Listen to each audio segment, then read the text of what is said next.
Juste du bon stock. La radio pirate de Jeff Fillion. RadioPirate.com.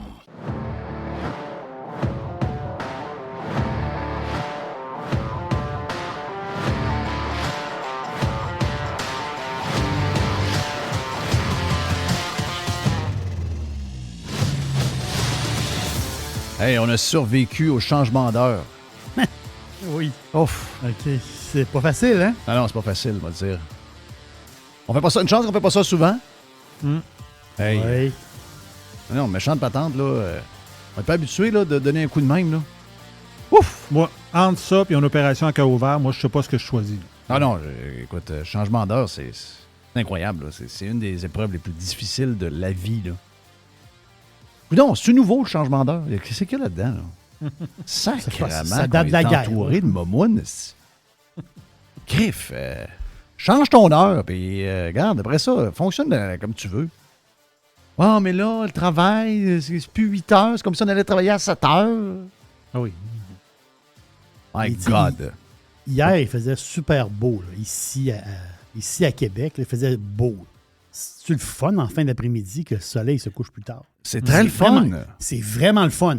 T'es comme un petit côté vacances un peu. Ben oui. Tiens, c'est vrai, Ben il y a oui. du monde qui j'ai vu des photos sur Facebook des gens qui se sont assis dehors sur leur terrasse. Ils disent, c'est la première bière de l'année, assis sur la terrasse face au soleil. C'est le fun, non?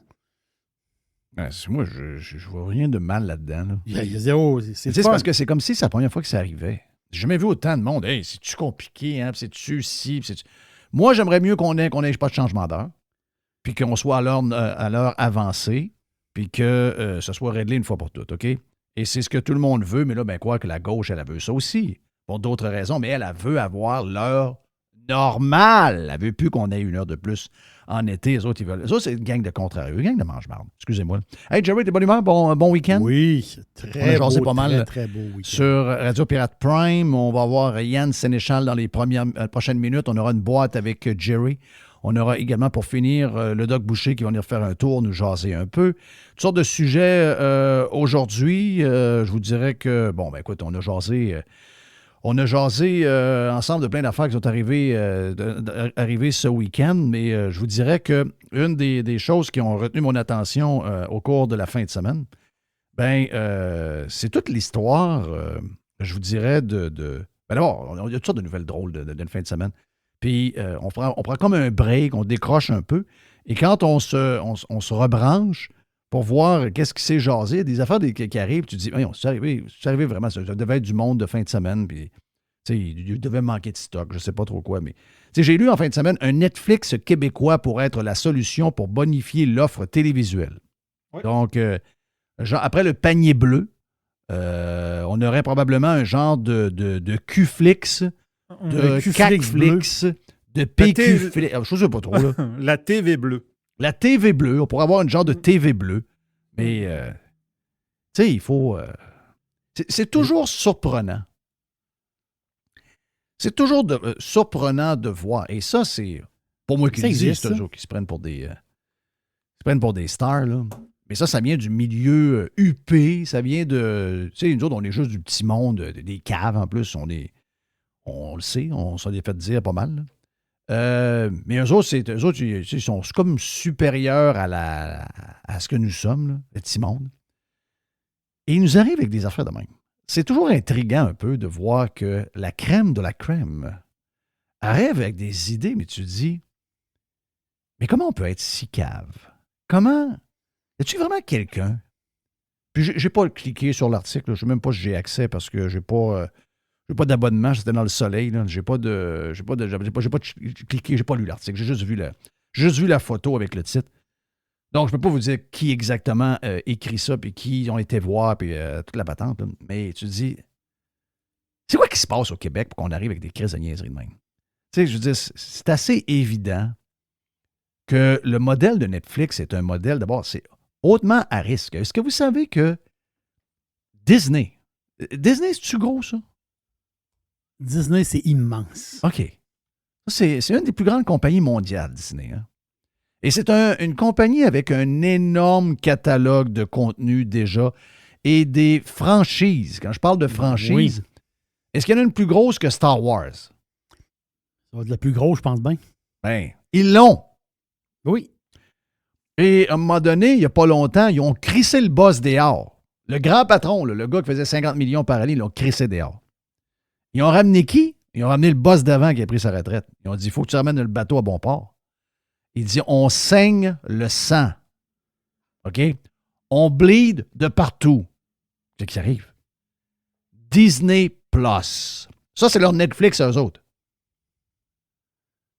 Y a-tu quelqu'un qui pense que si Disney n'est pas capable de faire de l'argent en streaming encore, puis qu'ils perdent de l'argent à la tonne, y a-tu vraiment quelqu'un qui pense quelque part au Québec au point de dire, hey, je vais faire un article, puis je vais poser la question, est-ce qu'on est dû pour un Netflix québécois? Parce qu'après, c'est de poser la question sur, est-ce qu'on est dû d'avoir un Amazon québécois, le panier bleu, qui est un accident de char, by the way. Et on peut rajouter un Spotify québécois. By the way, ça a été essayé par la gang de Québécois. Ils l'ont fermé il y a 2 semaines. Que musique. Fermé. Oui. Fermé. Fini. Et en passant, ça existe, Netflix. Il n'y a pas Tout TV qui existe. Il n'y a pas Illico qui existe. Ici, Tout TV. Oui, il y en a plein de streaming. C'est plein, là. Bon. Tu vas voir tous les téléromans, les affaires, les émissions, la nouvelle émission de Guillaume Lepage qui est là, puis la patente. Tu peux tout voir, là. Mais qu'est-ce qui fait que dans notre thinking collectif, on vient à sortir des crises de niaiserie de même? Je comprends, on s'est bâti un dôme, OK? On a bâti le dôme. On s'est bâti un monde parallèle à l'intérieur d'une mer d'anglo-saxons. Mais tout ça est en train de s'écrouler pour plusieurs raisons, mais tout ça est en train de s'écrouler et ça ne pouvait pas faire autrement que s'écrouler. Parce qu'on n'a pas... Qu'est-ce qui nous manque? S'il y a un problème pour Disney avec la population mondiale d'arriver, imaginez-vous comment on fait pour arriver avec un CACFlix, un CACFlix avec 6,5 millions de clients potentiels. Comment ça peut arriver? Comment ça peut marcher? Disney, ils ont lancé le Disney Plus, ils l'ont lancé en mai 2020. Mai 2020. Donc, quand c'était lancé... Attends un peu, en pleine période où on a une chose à faire seulement. Écouter la TV. Écouter la TV. C'est ça. Donc, c'est sûr qu'au début, il y a l'effervescence, parce que, tu sais, ça commence, il y avait... Dans les premiers temps, il y a eu 54,5 millions d'abonnés. Donc, tu trouves la business, il y a 54,5 millions de personnes qui rentrent dans le business. En partant, bien, c'est sûr qu'il y avait une demande, puis comme tu viens de le dire, tu avais du Star Wars à travers ça, puis en fait, il y avait du stock. Là, on part, puis aussi, comme tu viens de le dire, tu as le catalogue de Disney en arrière, là, qui est immense sur plusieurs années. Donc là, on est passé de 54 millions, on est monté tranquillement pas vite, on monte. Hop, de quoi, on pogne le 100, on pogne le 100 millions. On continue à monter jusqu'au 4e trimestre de 2022, ils ont pogné 164,2 millions d'abonnés. 4e trimestre de 2022, 164. En ce moment, 161. Il y a eu une baisse sur le dernier trimestre, là. Mais il y a un genre de plafonnement. C'est la première fois que ça arrivait de mois en mois. Mais il y avait un genre de plafonnement parce qu'à un moment donné, on ne peut pas être partout, là. Mais regarde, ils ont à peu près 10 milliards de revenus juste pour le streaming. Et ils n'y arrivent pas. Ils n'y arrivent pas, c'est sûr. Là, on s'est fait des accroires. Dans le dôme, on s'est fait des accroires. Je ne sais pas si... On dirait qu'il y a du monde qui pense qu'on est 5 milliards dans le dôme. On est 6,5 millions de francophones. Donc, un paquet de francophones comme moi qui n'apprendra pas votre shit, OK? Je ne l'apprendrai pas, je ne donnerai pas une pièce. Tu me le donnes, je ne le regarde pas, OK? Donc, il y en a plein de même. Donc, votre quantité de monde, elle est très limitée. Mais comment tu peux arriver avec une histoire de même? Je ne sais pas d'où ça vient. Puis, ça m'amène sur mon autre sujet qu'on a jasé également sur Radio Pirate Prime. Très drôle de voir que si vous êtes... et encore une fois, c'est relié peut-être au même genre de je dirais, de non-connaissance ou carrément, regarde, des idiots technologiques, c'est probablement ce qu'on est. Mais là, on apprend qu'avec la loi C-18, c'est quoi la loi C-18? c'est que le gouvernement regarde, je vais résumer ça. C'est le gouvernement canadien de Justin Trudeau essaye de pognasser le web et de le réglementer à la manière chinoise un peu. OK?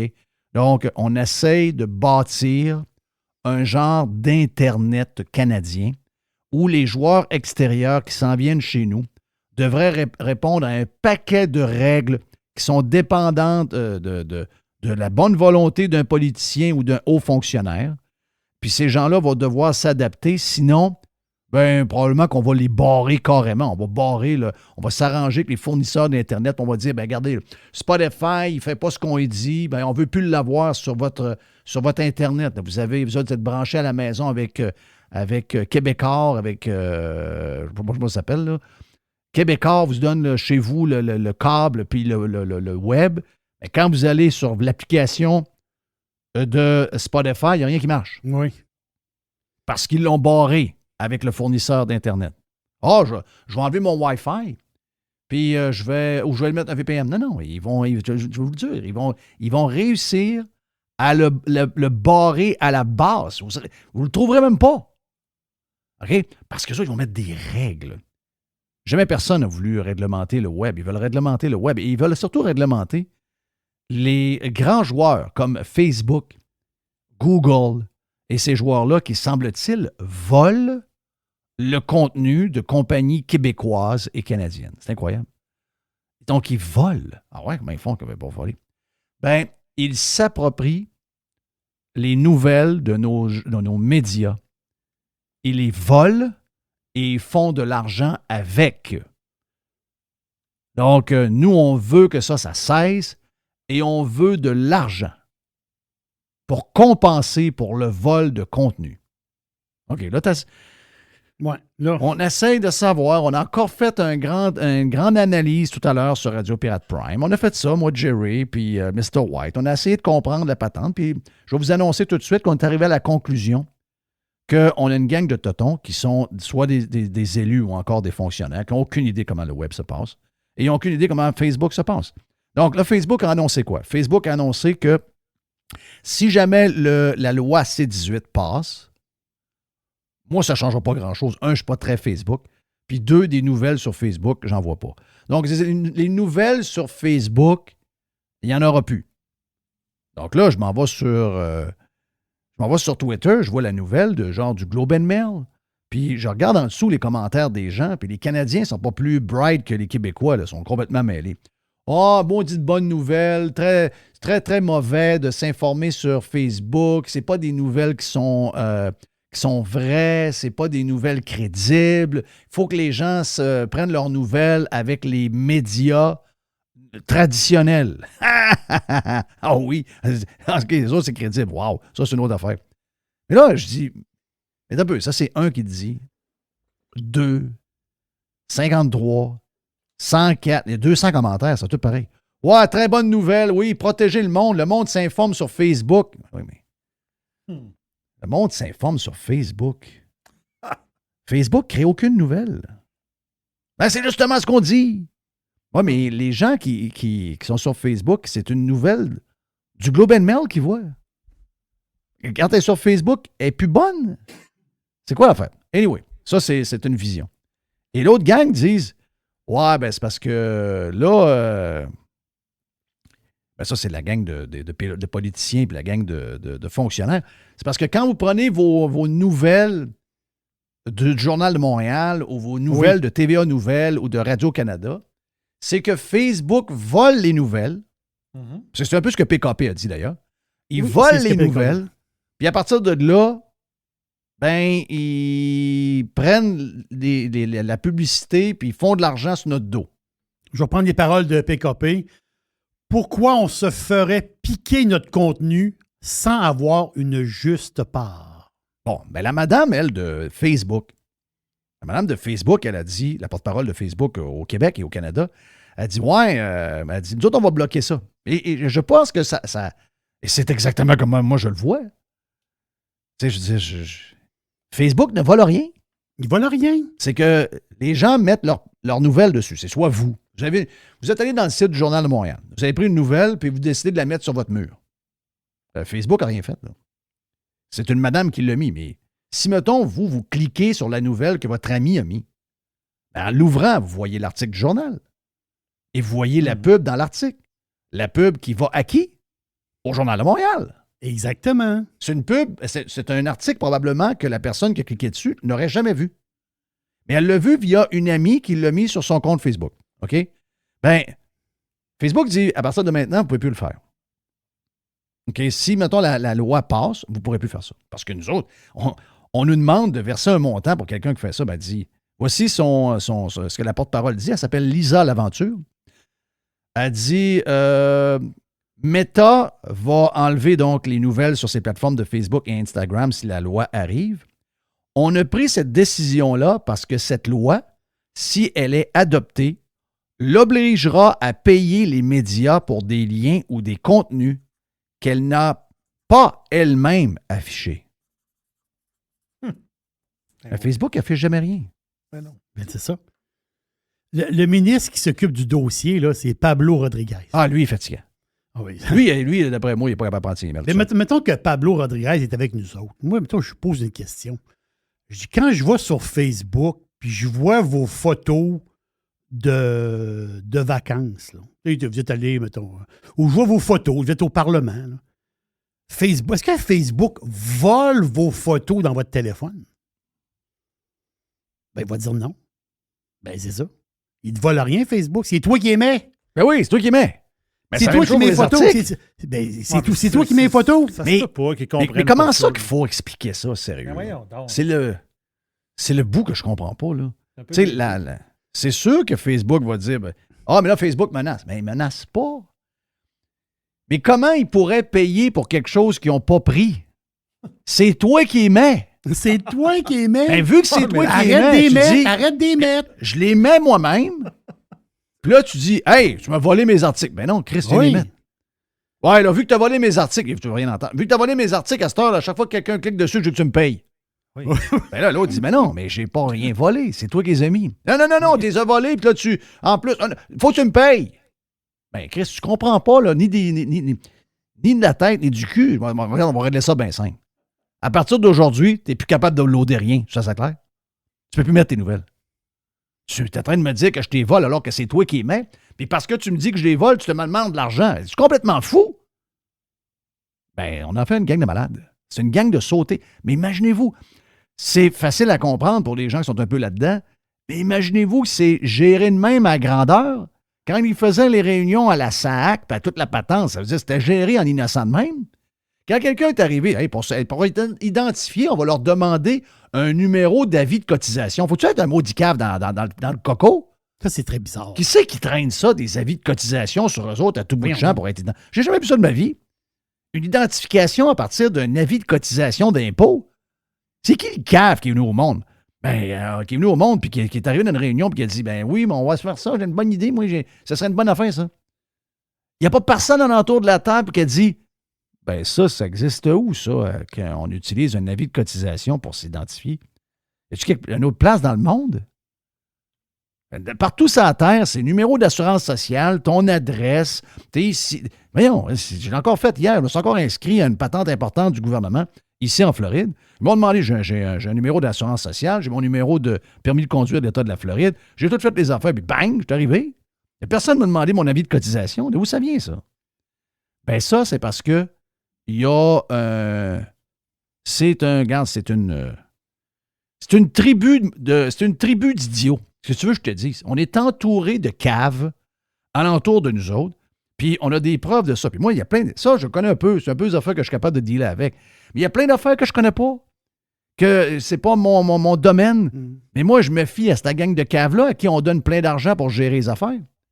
Mais s'ils gèrent ça de la même manière qu'ils gèrent cette patente-là, imaginez-vous comment c'est tout croche. Pas capable de comprendre quelque chose d'aussi basique. Faut-tu être innocent? On ne te vole rien. C'est toi qui mets tes articles. Ou encore, c'est tes lecteurs qui sont allés dans ton site et qui l'ont fait. Nous autres, on ne fait rien.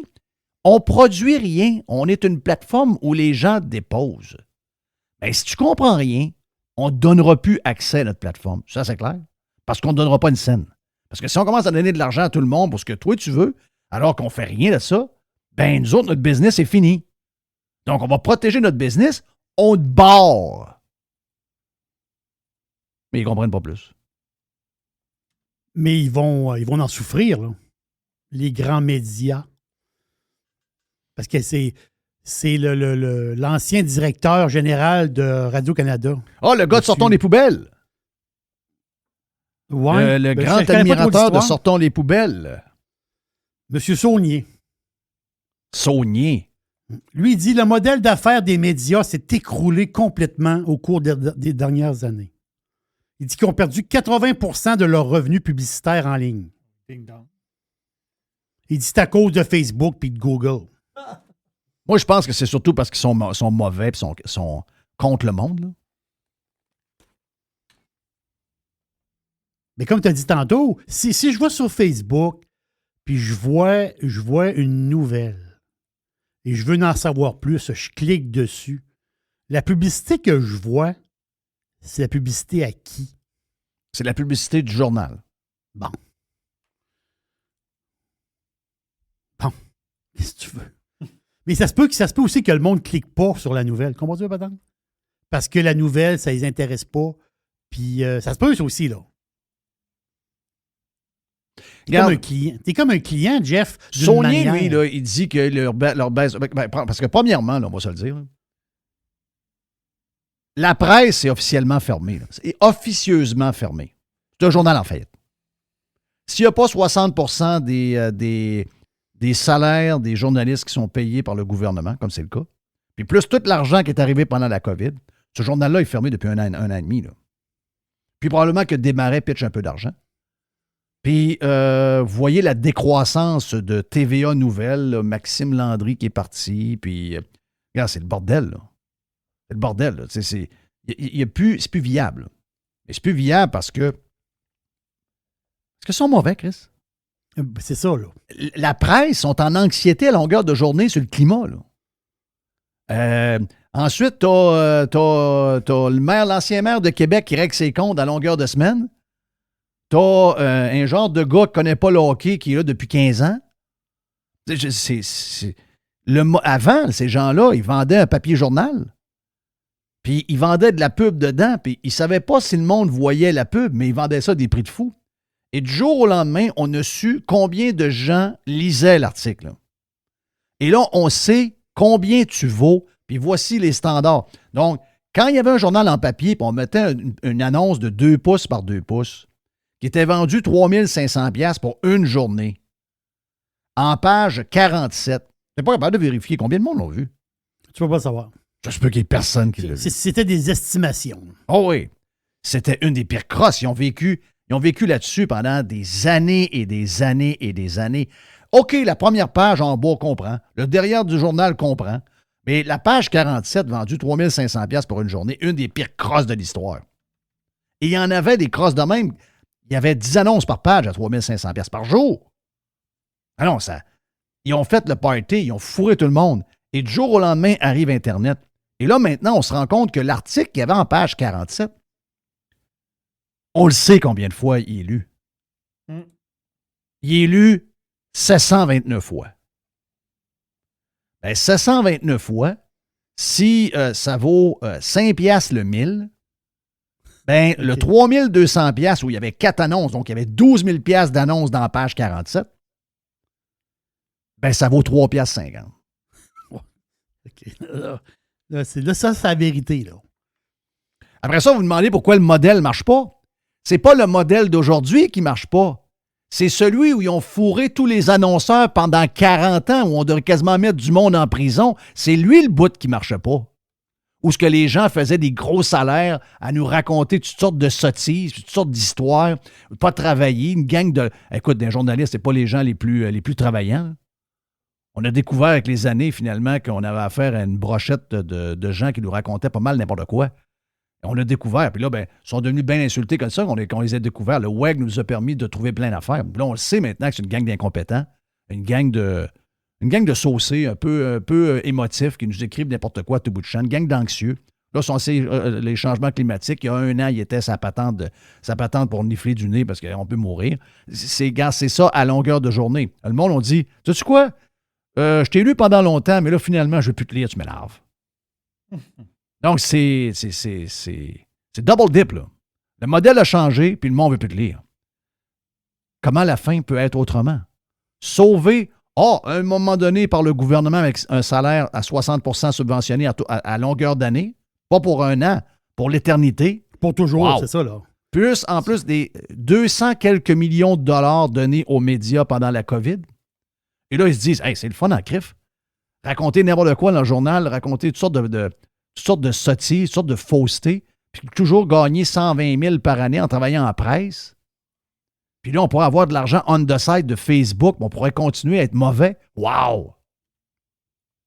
Vous achevez, les amis. Vous achevez. Ça achève.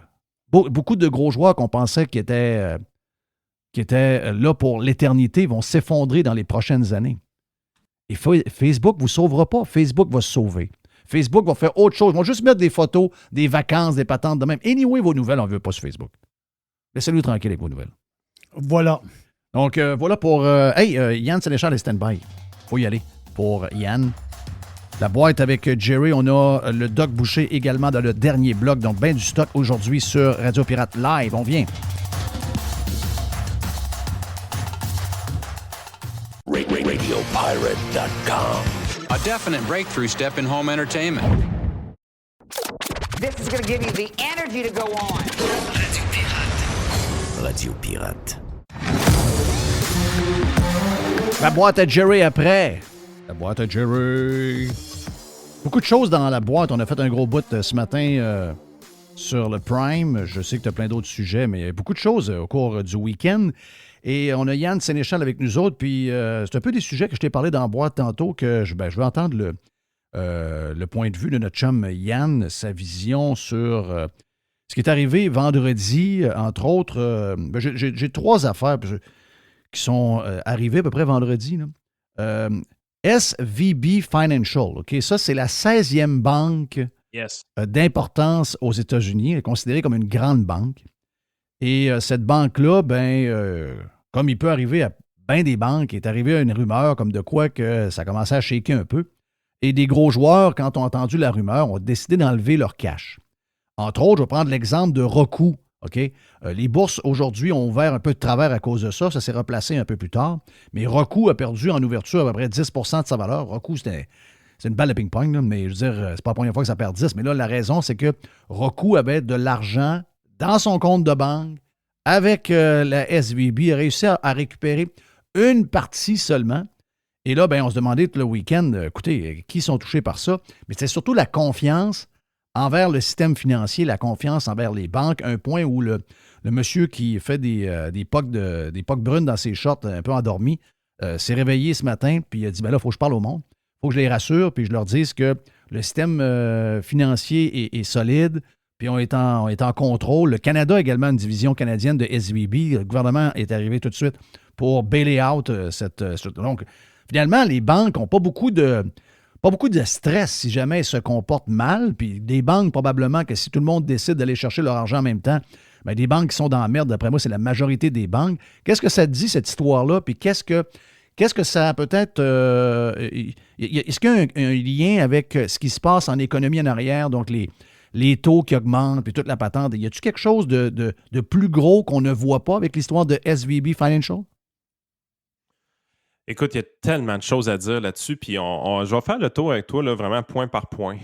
Première des choses, c'est normal de voir les politiciens sortir pour sécuriser les gens. Parce que tu disais la majorité des banques seraient dans le trouble si on va tous chercher notre argent.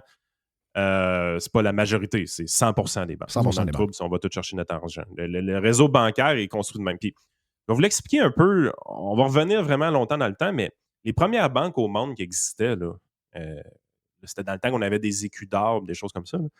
Vous alliez porter votre or à la banque. Puis ils mettaient ça dans leur coffre, eux autres. Oui. Puis ils donnaient une note en échange. Puis ce qui faisait en sorte que tu pouvais, en tout temps, retourner à la banque puis aller chercher ton or, peu importe où est-ce que tu allais. Tu sais, c'était quand même assez efficace. Fait que ça te permettait, au lieu de transporter de l'or sur toi, ça te permettait de transporter du papier. Fait que c'est ça l'origine des banques, autrement dit. À un moment donné, on s'est comme rendu compte, on disait, ouais, on a tout cet or-là dans les coffres, mais les gens ne viennent jamais la chercher. est tout le temps là. Les gens, ils échangent leurs papiers entre eux, mais ils ne viennent jamais chercher l'or. Est-ce qu'on pourrait commencer à prêter temporairement cet argent-là à d'autres personnes? C'est là que le principe des prêts est arrivé. Puis à un moment donné, ils se sont comme rendus compte, ben écoute, je sais pas, moi j'ai l'équivalent de 1 million de dollars dans mes coffres. Ben, les gens viennent tellement pas chercher leur argent jamais. Je pourrais prêter plus qu'1 million de dollars. Je pourrais peut-être en prêter 5, en prêter 8, en prêter 10. C'est à peu près ça qui se passe au niveau bancaire. C'est que les gens déposent de l'argent, puis pour chaque dollar qui est déposé, ils vont en prêter plus. Ils vont en prêter des fois jusqu'à 10 dollars éventuellement. Puis c'est de même que les banques font leur profit parce qu'ils vont donner un intérêt au dépôt, un genre de 5 présentement pour des dépôts qui sont là pour 1 an. De l'autre côté, ils vont prêter ça à du 6, à du 7, à du 8 Là, tu es là, tu te dis, ouais, crime, oui, c'est un profit, mais ça me semble que ce n'est pas un gros profit pour payer tout le marketing, les succursales, le staff, toutes ces affaires-là. Ouais, mais t'as peu. Si tu as déposé 1 pièce, il ne prête pas 1 pièce, il en prête 10. Fait que tu comprends que si tout le monde va chercher son argent en même temps, là, Il faut il n'y a pas d'argent. Là. Il manque d'argent dans le système. Tout le monde comprend ça. C'est de même que, en fait, les gens s'imaginent, quand on dit on imprime de l'argent, ben, les gens s'imaginent vraiment que c'est la banque centrale qui pèse sur un piton puis l'argent apparaît. Mais c'est pas tout à fait ça. Là. C'est vraiment, on met des conditions en place qui incitent les gens à faire plus d'emprunts. Fait que c'est ces emprunts-là qui sont créés, qui créent de la nouvelle argent. Tu sais, si la banque a une pièce de dépôt puis elle prêtait 4 $ de son côté, mais si à partir de demain matin, elle en prête 5, ben, la pièce de plus, elle vient d'être créée out of nowhere. Oui. C'est la législation qui lui permettait de le faire. Ben, c'est capoté pareil. À la base. Ça nous montre qu'on vit dans l'artificiel pareil. Hein? Oh oui. Le système bancaire, ce n'est que ça. Là. C'est un système entièrement construit sur la confiance. Parce que si effectivement tout le monde va chercher son argent en même temps, les coffres sont vides en dedans de. Vous avez tout récupéré à peu près 10-15 de votre argent, puis les coffres sont vides. C'est fini. Tout est capote. Fait que le système bancaire est construit de cette façon-là. Fait que c'est pour ça qu'il y a de la réglementation, c'est pour ça qu'il y a des organismes de surveillance, c'est pour ça qu'il y a des fonds qui vont venir en aide aux banques qui sont en difficulté. Là, il faut se dire aussi, il y a une game un peu, je te dirais, compétitive aux États-Unis qu'on ne connaît pas au Canada, dans le sens que les banques canadiennes, c'est un oligopole, il y en a 6, ils sont immenses, sont grosses. En fait, tu compares RBC, par exemple, avec une banque américaine, bien souvent, RBC est plus grosse que n'importe quelle banque américaine ou presque. Là. Les banques canadiennes sont parmi les plus grosses banques au monde. Ouais, c'est pas pour rien que, justement, la Banque de Montréal, RBC, Banque TD, maintenant, sont quasiment, même Desjardins est dans le marché américain. Donc, parce que c'est des gros joueurs, parce qu'ils sont dans un marché où il y a un genre de... c'est pas un monopole, ils sont 6, mais c'est un marché qui est contrôlé par un petit nombre, alors que le nombre de banques aux États-Unis est quasiment illimité. On n'est pas capable de les nommer, il y en a tellement. Là. Exactement. Puis, on est habitué au Canada d'avoir des banques généralistes qui font à peu près tout, puis qui ont un portefeuille naturellement extrêmement diversifié, puis qui sont aussi très conservatrices. Parce que, veux pas, en étant dans un oligopole, tu ne te bats pas le couteau entre les dents pour le consommateur. Tu es capable de mesurer ton risque que tu vas prendre, puis tout ça. Fait que c'est un système qui est complètement différent du système canadien. Mais au système américain, c'est un système qui est extrêmement compétitif, ce qui fait en sorte qu'il y a une diversité au niveau bancaire qui est tout simplement incroyable. Mais cette diversité-là aussi amène les entreprises bancaires à se spécialiser. C'est exactement ça qui est arrivé avec SBV. C'est une banque, c'est la banque de la Silicon Valley. C'est une banque qui s'est spécialisée pour financer des entreprises de Silicon Valley. Et là, regarde un peu ce qui s'est passé en bourse dans les dernières années. La dernière décennie en bourse, c'était un peu capoté au niveau des entreprises de Silicon Valley quand tu y penses. Toutes les entreprises technologiques.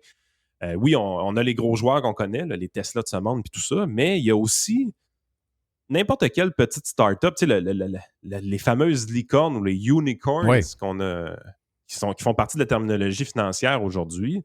Ça n'existait pas, là, les unicorns, il y a 15 ans. Là. Mais c'est quoi une licorne? Ben, c'est une compagnie qui ne faisait pas vraiment de profit et qui valait 1 milliard en bourse.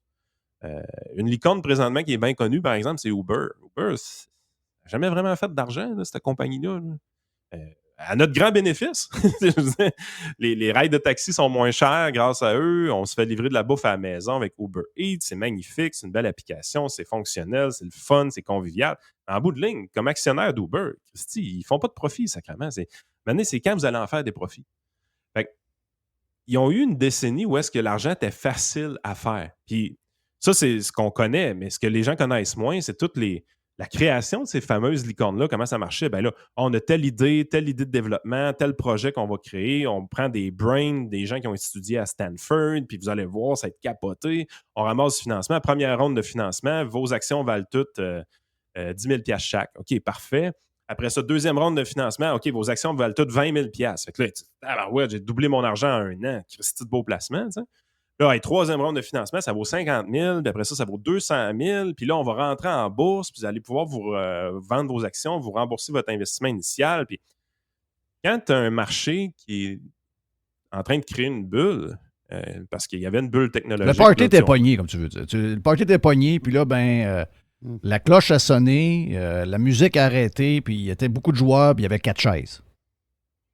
Ben oui, puis une des histoires les plus folles de ces années-là, c'est celle d'Elizabeth Holmes avec il y a un livre qui a été fait, là, je pense que c'est Bad Blood. Elle est en cours, justement. Elle a été accusée. Son entreprise, c'était Theranos. Theranos. Écoute, c'est capoté. Là. Quand tu lis... Si vous voulez voir tout ce que je viens d'expliquer là en termes un peu plus vulgarisés puis le plus vite possible dans un podcast, hein, si vous voulez vraiment voir c'est quoi la création d'une licorne, là, écoutez l'histoire de Theranos. C'est hallucinant. Et un de ses mantras, c'était « Fake it until you make it ». Tu sais, quelque chose qu'on entend beaucoup dans le monde des technologies, ça, là, « Fake it until you make it ». C'est une industrie bourrée de crosseurs. Là. C'est l'enfer. C'est une des. On a beaucoup de professionnels qu'on a jugés comme étant du monde qui bilait avec des affaires qui ne travaillaient pas trop fort dessus puis qui nous inventaient des heures de billing. Là. Mais si vous pensez que vous avez été fourré par certains secteurs professionnels, le secteur de la technologie, c'est les plus grands crosseurs. Tu n'as plus besoin de voler des banques. Tu t'en vas en techno maintenant. Ouais, je pense que c'est fini un peu le party, parce qu'on le voit avec SBV. Le party est fini. C'est que, justement, en 2022, là, oui, les marchés financiers ont baissé, mais quand tu grattes un peu et tu cherches vraiment la source de tout ça, tu vois que c'est une correction boursière qui est extrêmement saine. C'est qu'on a nettoyé un des secteurs qui était le plus surévalué qu'il y avait. Là. Hey, faut que je te pose une question par rapport à ça. Là. C'est mon deuxième sujet, mais c'est relié, c'est sûr, d'une certaine manière. C'est c'est la récession la plus annoncée à l'avance de toute l'histoire du monde entier, de toute l'histoire de la Terre. On n'a jamais entendu depuis autant de temps le mot récession à l'avance et encore en fin de semaine, puis peut-être qu'effectivement, il y en a une quelque part dans certains secteurs, comme tu es en train de le dire.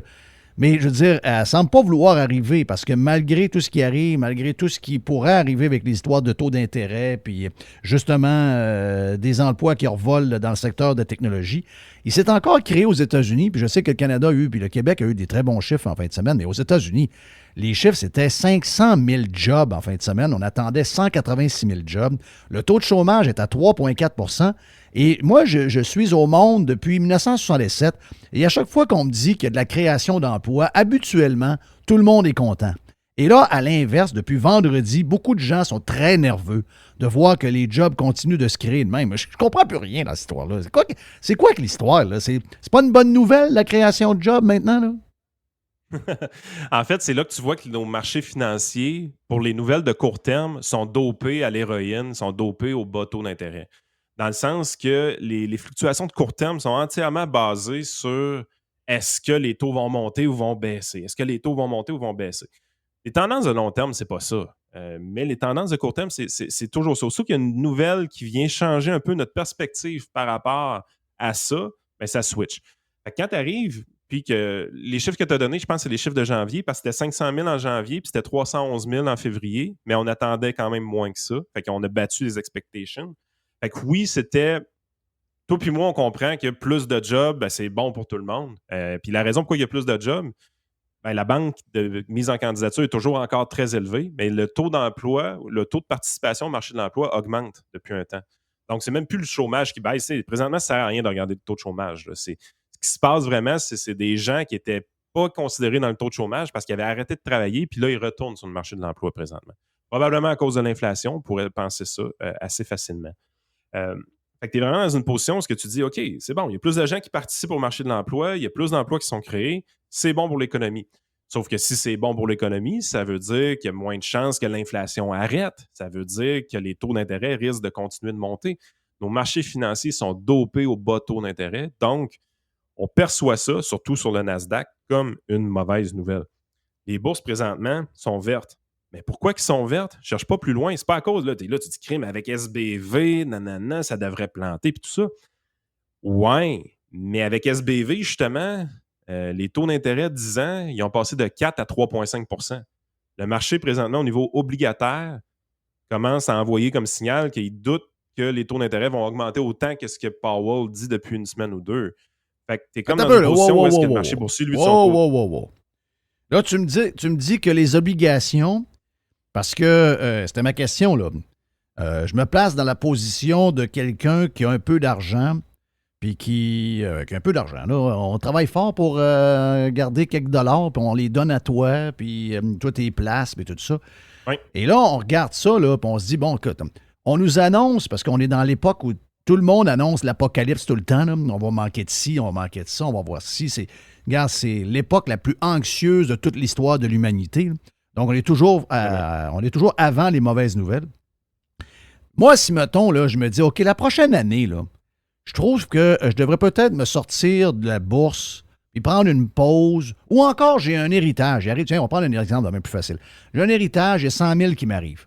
Je t'appelle, je dis, Yann, qu'est-ce que je fais avec ça? J'aurais pensé le mettre dans une obligation à la banque, je ne sais pas, moi, aux alentours de 5 % là, pour un an.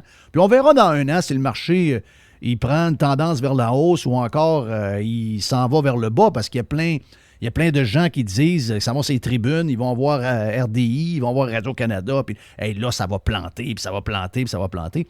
Donc, vu que c'est 4,5, 4,8, peut-être même il y a du 5 % il y a une couple de semaines, mets-moi donc ça dans une obligation, puis on s'en reparle dans un an. Est-ce que c'est un bon thinking? Mais là, tu es en train de me dire que même ça, c'est en train de baisser, puis que si on veut faire ce genre de move-là, bien, il faut le faire plus vite que plus tard, parce que ça va se mettre à baisser aussi. C'est ça que tu me dis? Ouais, c'est pas tout à fait ça, là, parce que moi, ce que je te parlais, c'était les obligations de 10 ans. OK. Les cours, ce que je vois, ce que je vois, c'est que le 3 mois, 6 mois, 1 an n'a pas bougé. C'est quand tu vas plus qu'un an. Et là, justement, comme Yann dit, du 5 ans, du 10 ans, c'est là que ça bouge. Exact. Fait que ça bouge de 0,5 en bout de ligne. On ne commencera pas à caler une apocalypse. Non, pour je ça. comprends. Puis en fait, on est revenu exactement au taux de v'là un mois. Parce que c'est depuis un mois à peu près que ça montait puis qu'on a atteint 4 % ce taux-là. Ça, c'est un peu la game. Mais pourquoi ça bouge comme ça? Ben, c'est tout le temps... Les gens s'ajustent aux nouvelles informations puis tout ça, mais tu as raison. Si tu arrives sur... Le marché obligataire, c'est un marché qui est beaucoup plus sain. Dans le sens qu'il n'y a pas une tonne de spéculation là-dessus, contrairement au marché des actions. Fait que tu vois qu'il obéit vraiment un peu comme aux nouvelles. Le marché de l'emploi, normalement, c'est quelque chose qui devrait faire monter le taux d'intérêt. Par contre, la nouvelle comme SBV, c'est quelque chose qui le fait baisser parce que là, ils se disent, OK, peut-être que la Fed va faire plus attention parce que là, ça commence à craquer un peu. Fait que les investisseurs sont en train de gager ça. Marché boursier, c'est un peu n'importe quoi parce que lui, il est dans une position où est-ce qu'il se dit, OK, parce que les taux d'intérêt ne monteront pas, là, ça veut dire que moi, je vais avoir accès à encore plus d'héroïne, fait que je peux continuer à m'en shooter dans les veines aller-retour. Fait que là, le marché boursier monte à cause de ça, mais ça, c'est du court terme. Dans 2-3 jours, ça va être réajusté, puis on va retomber sur des tendances de long terme. Parce que en bourse, gardez une chose en tête, c'est rendu que 90 % des transactions sont faites de manière, non pas électronique, mais carrément par des ordinateurs, pour des ordinateurs. C'est pas des humains qui sont derrière les transactions la plupart du temps. Fait que, c'est vraiment des intelligences artificielles qui lisent les nouvelles, qui interprètent la direction qu'ils pensent que ça va prendre, qui essayent d'aller chercher des petits gains d'arbitrage sur des gros montants d'argent. On est vraiment dans un monde où est-ce que tout réagit promptement à tout. Fait que ce qui fait que les fluctuations de court terme, c'est extrêmement dur de tirer des conclusions avec ça. Tandis que le long terme, c'est ce qui nous intéresse un peu plus. Si on revient au long terme, ben, c'est toujours pas clair que cette récession-là va arriver. Un peu pour ce que tu dis, les chiffres d'emploi qui sont super bons. Fait que, quand on entend François Trahan faire le tour des médias du Québec puis faire peur au monde, ces oiseaux de malheur-là, au Québec, on n'est pas habitué de les avoir. Dans les marchés normaux, médiatiques, il y en a dans tous les marchés, mais nous autres, c'est la première fois qu'on en a un. Je me rappelle pas, depuis que je fais ma job, d'avoir eu un oiseau de malheur comme ça qui était capable d'avoir autant d'attention médiatique. Puis, tu sais, le seul argument qu'on a, c'est que le gars, c'est un king de Wall Street. Tu sais, je veux dire, c'est un peu une joke, là, d'une certaine façon. Il y a une job qui a été faite par La Presse. J'étais vraiment surpris de retrouver cet article-là dans La Presse. Mais il y a un super bon article qui a été écrit dans La Presse pour démonter un peu la patente de Trahan. Et il fait exactement ce que Jerry a fait il y a 2 semaines avec nous autres. Ganon. Tu te rappelles-tu, Jerry t'a dit... Ben oui, je me rappelle. François Trahan, en 2016, nous disait qu'on était dans une forme d'apocalypse puis qu'on devrait sortir des marchés pour 2017. Oui. 2017 a été une super bonne année boursière. Grosse année boursière. Mais Jerry, il y a un journaliste qui a fait la même job que toi. Et c'est surprenant, c'est dans La Presse. Je pense que ça mérite d'être souligné. Ça n'arrive pas souvent. Mais il y a un article de qualité L'article de La Presse en finance au Québec dans La Presse. Il date de quand, l'article de La Presse? Écoute, ça fait une journée ou 2. Là. Ah ben, donc, il écoute Radio Pirate. Là. Ben oui, c'est sûr. Ça se peut. Ça se peut. C'est ça. Ça se peut, mais il a fait exactement la job que tu as faite. Donc, je fais quoi, mettons, avec mon 10 000 ou mon 100 000 que j'ai en héritage? Là? Si je t'appelle, on le met-tu dans les obligations ou on le met à bourse? C'est qu'on fait? Tu sais, moi, j'en ai là, de l'argent avec toi. Là. Je te colle dessus, je te dis-tu, hey, vendons tout à la bourse. Là, l'année qui s'en vient, là, ça, tout le monde fait peur à tout le monde. On part une pause des marchés. Mets-moi ça à 4,8 % pendant un an, puis on se reparle dans un an. As-tu des téléphones de questions de même? Ça me fait vraiment rire ta question, parce que je sais que tu as un de tes auditeurs de Radio Pirate depuis très longtemps qui va nous écouter avant mercredi. Puis j'ai pris une rencontre mercredi avec lui pour y expliquer justement tout ce que tu viens de dire là, parce que c'est sa demande. Fait qu'il est probablement en train d'écouter ce que je suis en train de dire. Puis je vais probablement y répéter des choses mercredi quand je vais l'appeler.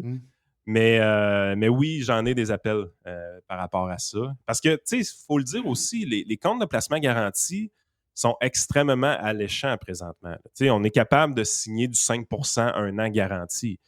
Fait que c'est sûr qu'il y a des gens qui se disent, ben là, crime, pourquoi je n'irais pas me faire un 5 % garanti au lieu de me faire chier avec les marchés? L'affaire, c'est que présentement, il y a tellement de gens qui calent la récession que moi, c'est ce qui me fait le plus douter qu'il va en avoir une. Je ne me souviens pas encore dans ma carrière que autant de gens ont réussi à prédire l'avenir avec une aussi fiable précision. C'est très intriguant. Je le vois pas. Je le vois pas. Moi, plus les gens calent la récession, plus je me dis, Christy, pour moi, il n'aura pas. Pour moi, il n'aura pas. Puis, by the way, ce serait, au niveau économique, la récession, c'est le scénario parfait. Parce qu'on a présentement une banque de mise en candidature extrêmement lourde qu'on veut passer au travers, autant au Canada qu'aux États-Unis. Donc, s'il y a des gens qui perdent leur job, c'est une bonne chose. On va avoir des employés qu'on va pouvoir remplacer des postes, régler la pénurie de main-d'œuvre. Tu me vois un peu aller là-dessus, là? Fait que j'ai de la misère à concevoir une récession avec un taux de chômage de 12 % honnêtement. Avant de se rendre là, c'est pas juste qu'il faut que le 3,4 monte à 12. Il faut aussi passer au travers de tous les jobs qui sont disponibles et les postes non comblés présentement. Fait que ça, c'est ça. Les liquidités pleuvent dans les entreprises. Il y a beaucoup de liquidités dans les entreprises. Fait que c'est rare que tu vas voir des récessions d'un moment où est-ce que les gens ont beaucoup de liquidités. Fait que tu es dans une position où est-ce que tu dis « Ouais, mais là, t'as peu. » Mais pourquoi elle serait souhaitable? Ben parce que la récession mettrait fin à cette inflation-là, puis mettrait fin à la hausse des taux d'intérêt, puis les gens recommenceraient à respirer dans leur budget familial, puis ils seraient un peu moins choqués, honnêtement. Fait que il y aurait du monde pas de job, là, mais il y aurait d'autres. Ceux qui gardent le job amélioreraient leur sort. Oui, puis il y aurait quand même des opportunités. Puis, fait que c'est pour ça, tu sais, tout le monde qui parle de récession parle quand même de récession légère parce que, écoute, pour te rendre à 10 ou 12 % de chômage, là, ça va prendre une méga catastrophe. Les entreprises sont en pénurie de main-d'œuvre. Non, mais la démographie ne te le permet pas non plus. Exactement. Fait que, c'est pour ça que j'ai de la misère à le concevoir. Mais il y a le scénario personne ne parle.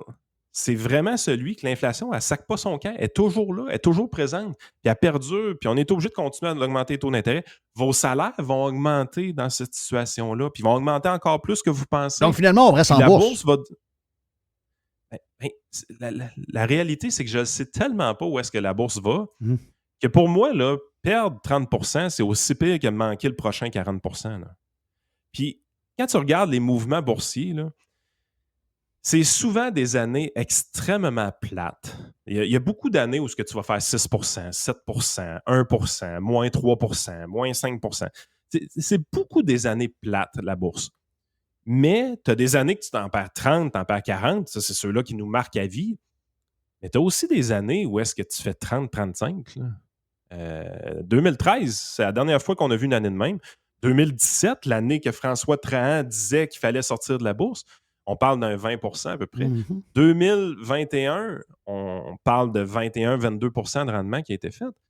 Fait que tu sais, un moment donné, tu es là, tu te dis, j'ai-tu le goût de risquer de perdre une année comme ça? L'année où est-ce que tout se réglerait un peu, dans le sens que mon salaire augmenterait. Oui, les taux d'intérêt seraient plus élevés, ce serait plate, mais mon salaire augmenterait. Oui, mais je comprends le augmenteraient. point. C'est juste que dans la tête de plusieurs, des discussions qu'on a, là, des gars de même, puis on.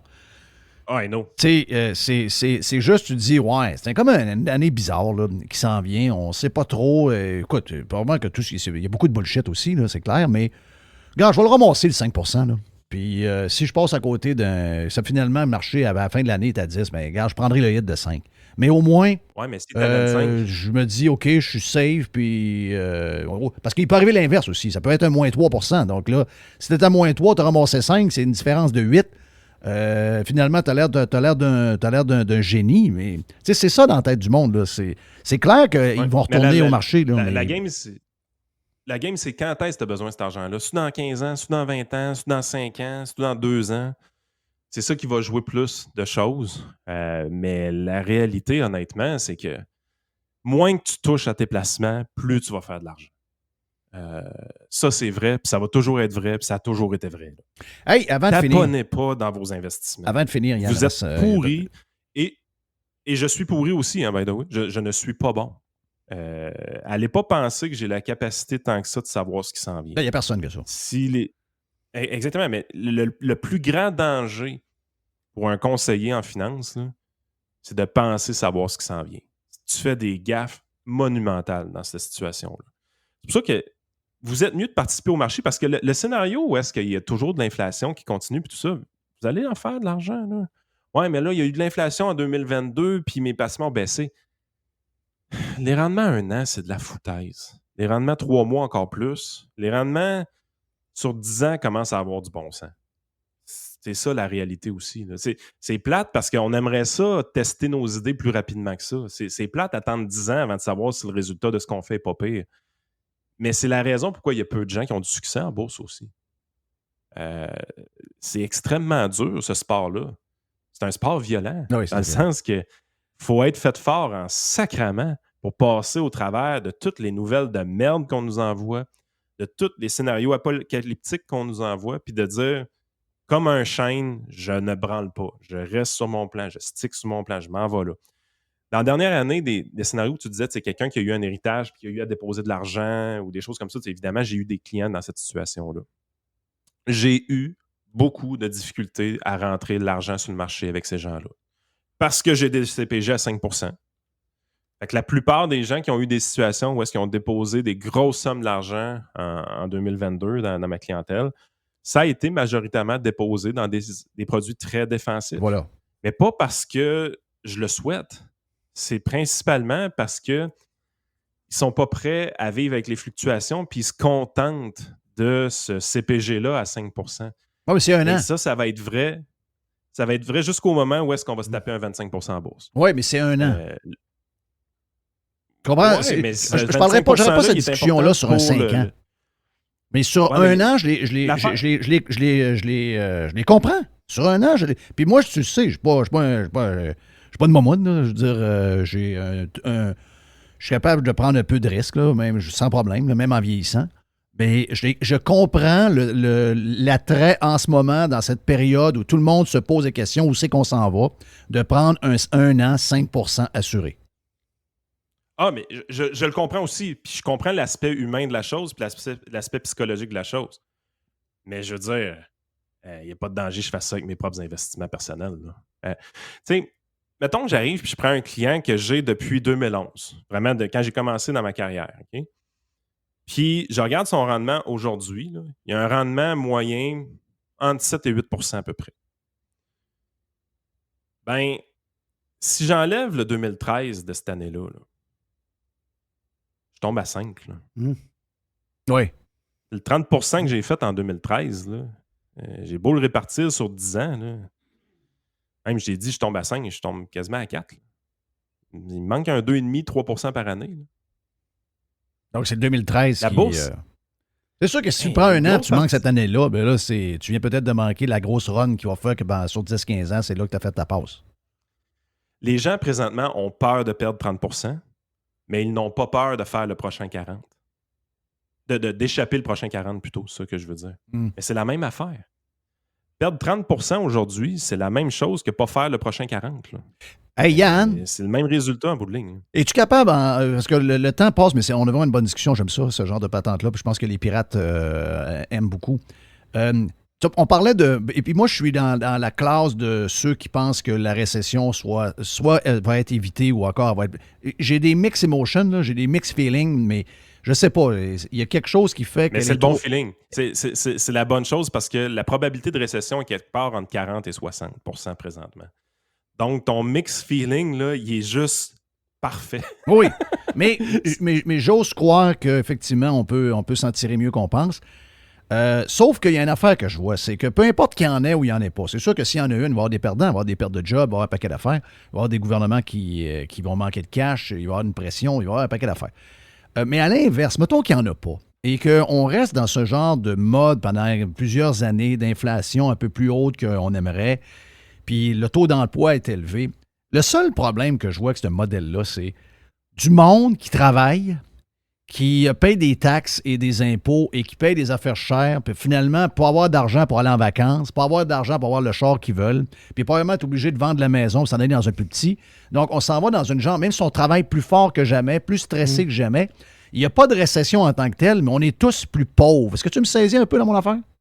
Oui. Puis je suis 100% d'accord avec toi, puis c'est ça qui frustre énormément les gens.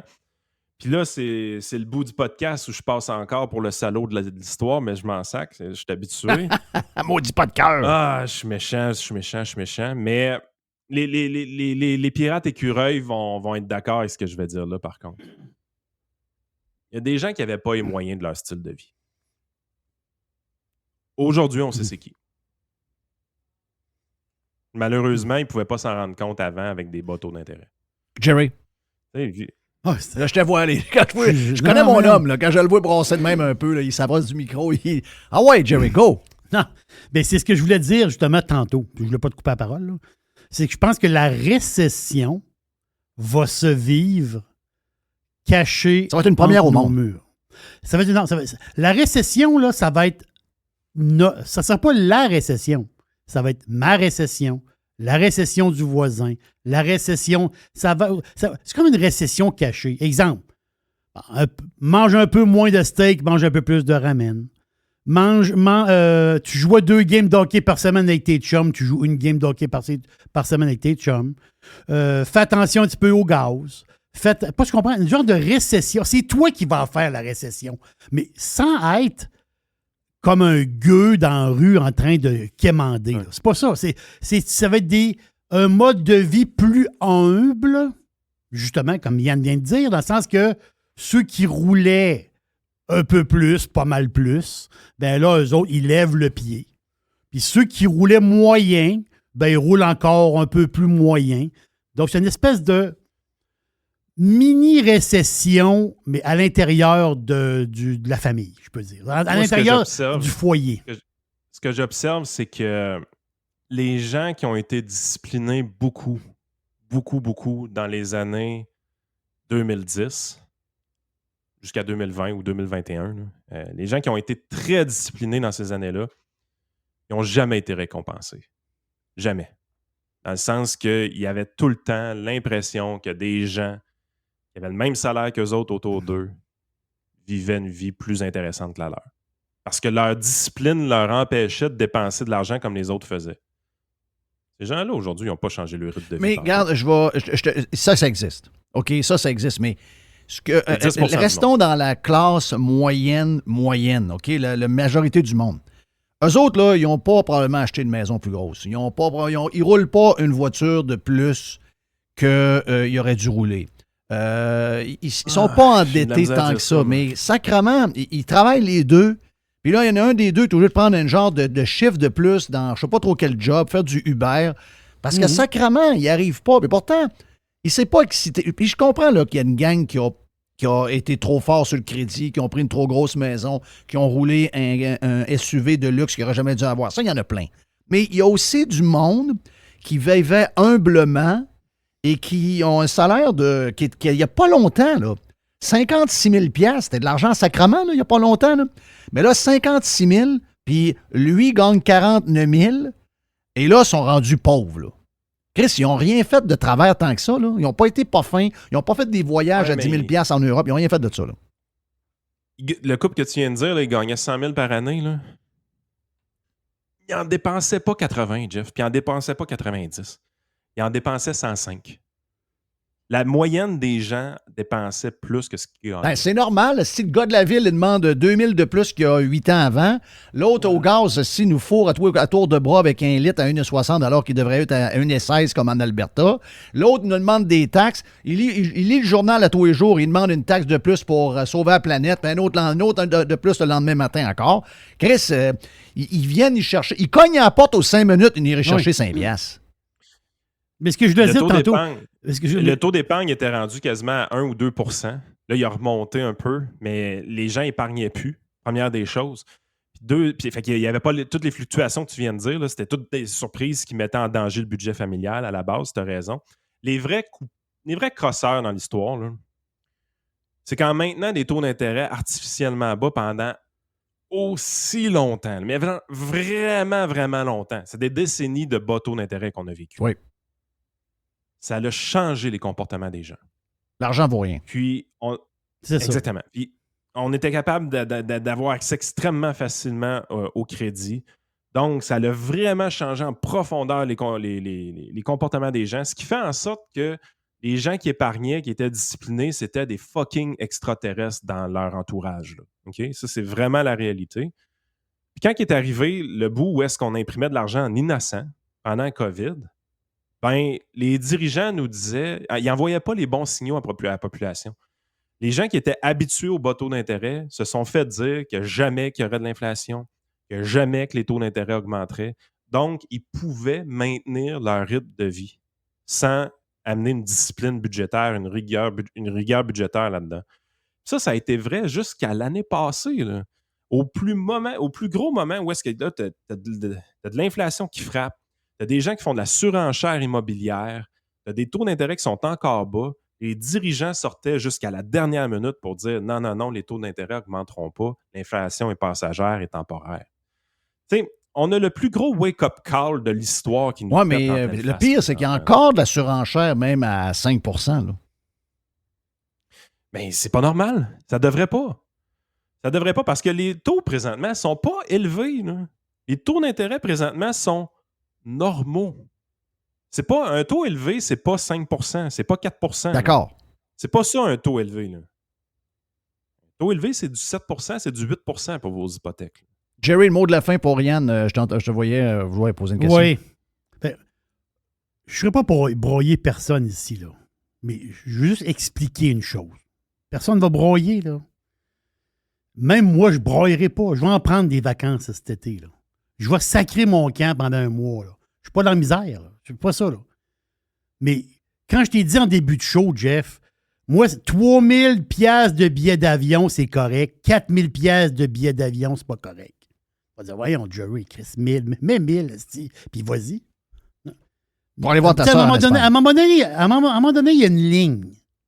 Mais moi, la ligne, là, ça allait ma récession en moi. Tu vas pas voir ta soeur. Comprends-tu ce que je voulais dire? Je ne fais pas broyer personne, là. Mais ma récession. Mais Jerry, t'as pas la même ligne que tout le monde. Non, mais personne n'a la même ligne. Non, mais je vais t'expliquer qu'est-ce que je veux dire par là. Tu sais, je te connais quand même. Tu es un gars super discipliné sur tes finances. Discipliné, mais je suis pas un gars riche du tout. Mais moi, je vais changer Moi, je vais m'empêcher d'aller en Europe, puis je vais pas payer le 1000 de plus. Ouais, fair enough. Je suis d'accord avec toi. Mais goodbye. Ça, c'est la limite que tu t'imposes. Oui, je comprends. C'est pas la limite que Visa t'impose. Non, Visa, il impose pas ça. Visa, ils veulent que je mette 4. Le commun des mortels, le voyage qu'ils veulent plus payer, c'est pas une limite qui s'impose eux-mêmes. C'est la limite que Visa impose. Je comprends. Ça, c'est monsieur, madame, tout le monde. Moi, je comprends ce que tu veux dire. J'admire ce que tu dis, là, puis je comprends exactement ce que tu dis, puis la récession auto-infligée que tu parles, je comprends tout ce que tu dis. Là. Mais c'est de la discipline, c'est de l'autorégulation. C'est pas ce que les gens font. Les gens, ce qu'ils font, c'est s'il y a de la place à la carte de crédit, j'y vais. S'il n'y a plus de place à la carte de crédit, j'y vais pas. Ouais. C'est ça le Encore une fois, on vient au monde. Hein? C'est le monde qui... C'est au monde... Mais c'est plate de passer c'est plate de passer du steak au ramen. Comment dire que je veux dire? C'est là, moi, j'ai pas ce problème-là, tu veux dire. Mais quand même, on fait attention. Mais je veux dire, pour beaucoup de monde, il y a moins de bouffe, il y a moins de viande, il y a moins de... Le monde, ils vont la vivre, la récession, mais en petit, je peux dire. En petites affaires. Yes. Yann Sénéchal, votre conseiller.net également disponible en podcast avec Frank. Thank you, Jerry. Faites un bon bout, là. Mais c'était le fun. Ça méritait d'être jasé. Beaucoup de bons sujets aujourd'hui avec Yann. On va y en parler d'ici la fin de la semaine. Mon nom est Jeff Fillion. On vient pour la boîte et pour finir un peu plus tard, on a le Doc Boucher avec nous autres également sur Radio Pirate Live.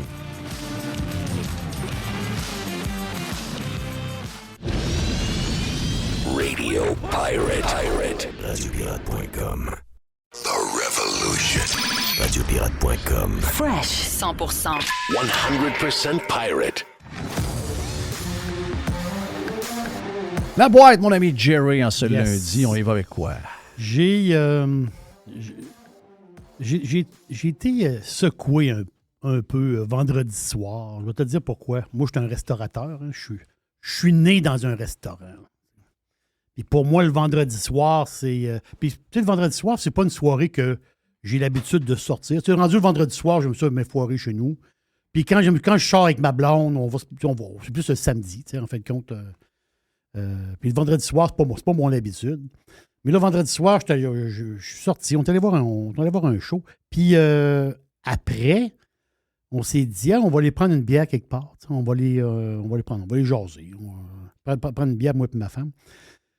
Et je suis en plein cœur de la ville de Québec. En plein cœur. Tu ne peux pas être plus à côté de l'hôtel de ville. Tu ne peux pas être plus dans le cœur du vieux Québec que ça. Je ne vais pas nommer le restaurant. Le restaurant ferme à 10 heures. Voyons.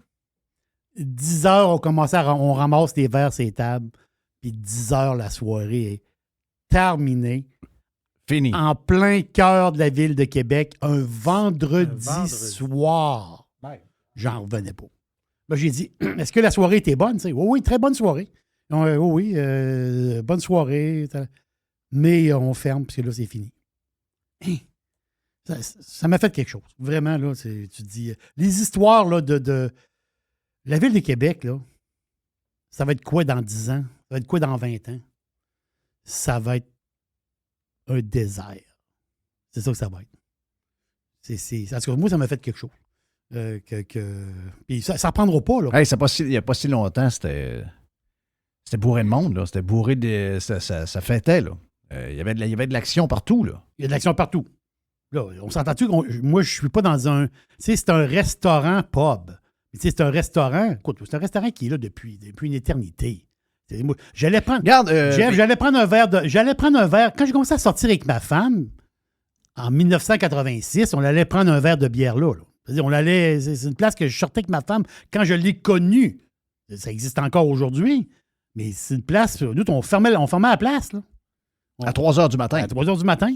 On prenait des pintes de bière, puis on jasait. Et là, à 10 heures, fermé. 10 heures, goodbye. Hein? C'est surprenant. Là. Et tu sais, d'autres, on est arrivé, il était quoi, 10h moins 20 à peu près. 10h, dans ce coin-là, 10h moins 20. Puis là, on va prendre une bière vite. On ne dérangera pas. Non, pas de problème, j'avais vu jusqu'à 10h. Là. Rendu à 10h, on ramasse les verres. Là. J'ai pris une petite bière. Je te pose la question. Est-ce que, parce que les raisons sont peut-être très nombreuses. Vieillissement de la population, le monde, depuis la COVID, a été... il y a énormément de... Les gens sont à la maison. Les gens se divertissent pour pas cher. Ils sont à la maison. Ils écoutent une game de hockey à TV gratis. Ils payent dans le câble, je comprends, là, mais je veux dire, quand ils l'écoutent, elle est gratis. Ils écoutent un film Netflix, ils prennent une bière avec quelqu'un, ils mangent à la maison. Mais il y a aussi la démographie qui fait que la ville vieillit très rapidement. Puis c'est le cas du Québec au complet. By the way, c'est le cas de plusieurs régions du Québec. Ce qu'on est en train de jaser là, c'est pas unique à la région de Québec. Je pense que c'est pas mal la grandeur du Québec. Peut-être certains coins de Montréal avec plus d'immigrants qu'il y a un peu plus de jeunes. Là. Mais c'est pas mal le cas du Québec en entier. Le coût aussi. Tu sais, je veux dire, quand tu sortais avec ta femme en 1986, puis que vous fermiez le bar à 3 heures, tu avais fermé le bar, puis à 2, ça vous avait coûté 40$ pour passer 5 heures au bar. Là. Vous êtes arrivé là à 10 heures le soir, ça a coûté 40-50$ max. On crevait de faim, on s'est dit, bon, on va peut-être même souper là. Tu sais, on va manger quelque chose. Là. Mais en fait, quand là, vu qu'on avait plus de temps, ben, on a dit, bon, on va manger un petit quelque chose, parce que là, on crevait de faim. Fait que t'as une pinte de bière, t'as un verre de vin blanc, puis t'as un oignon français, ça coûtait 35$. Là. Et si boire. Avec le pourboire. Mais j'ai laissé 15% de pourboire.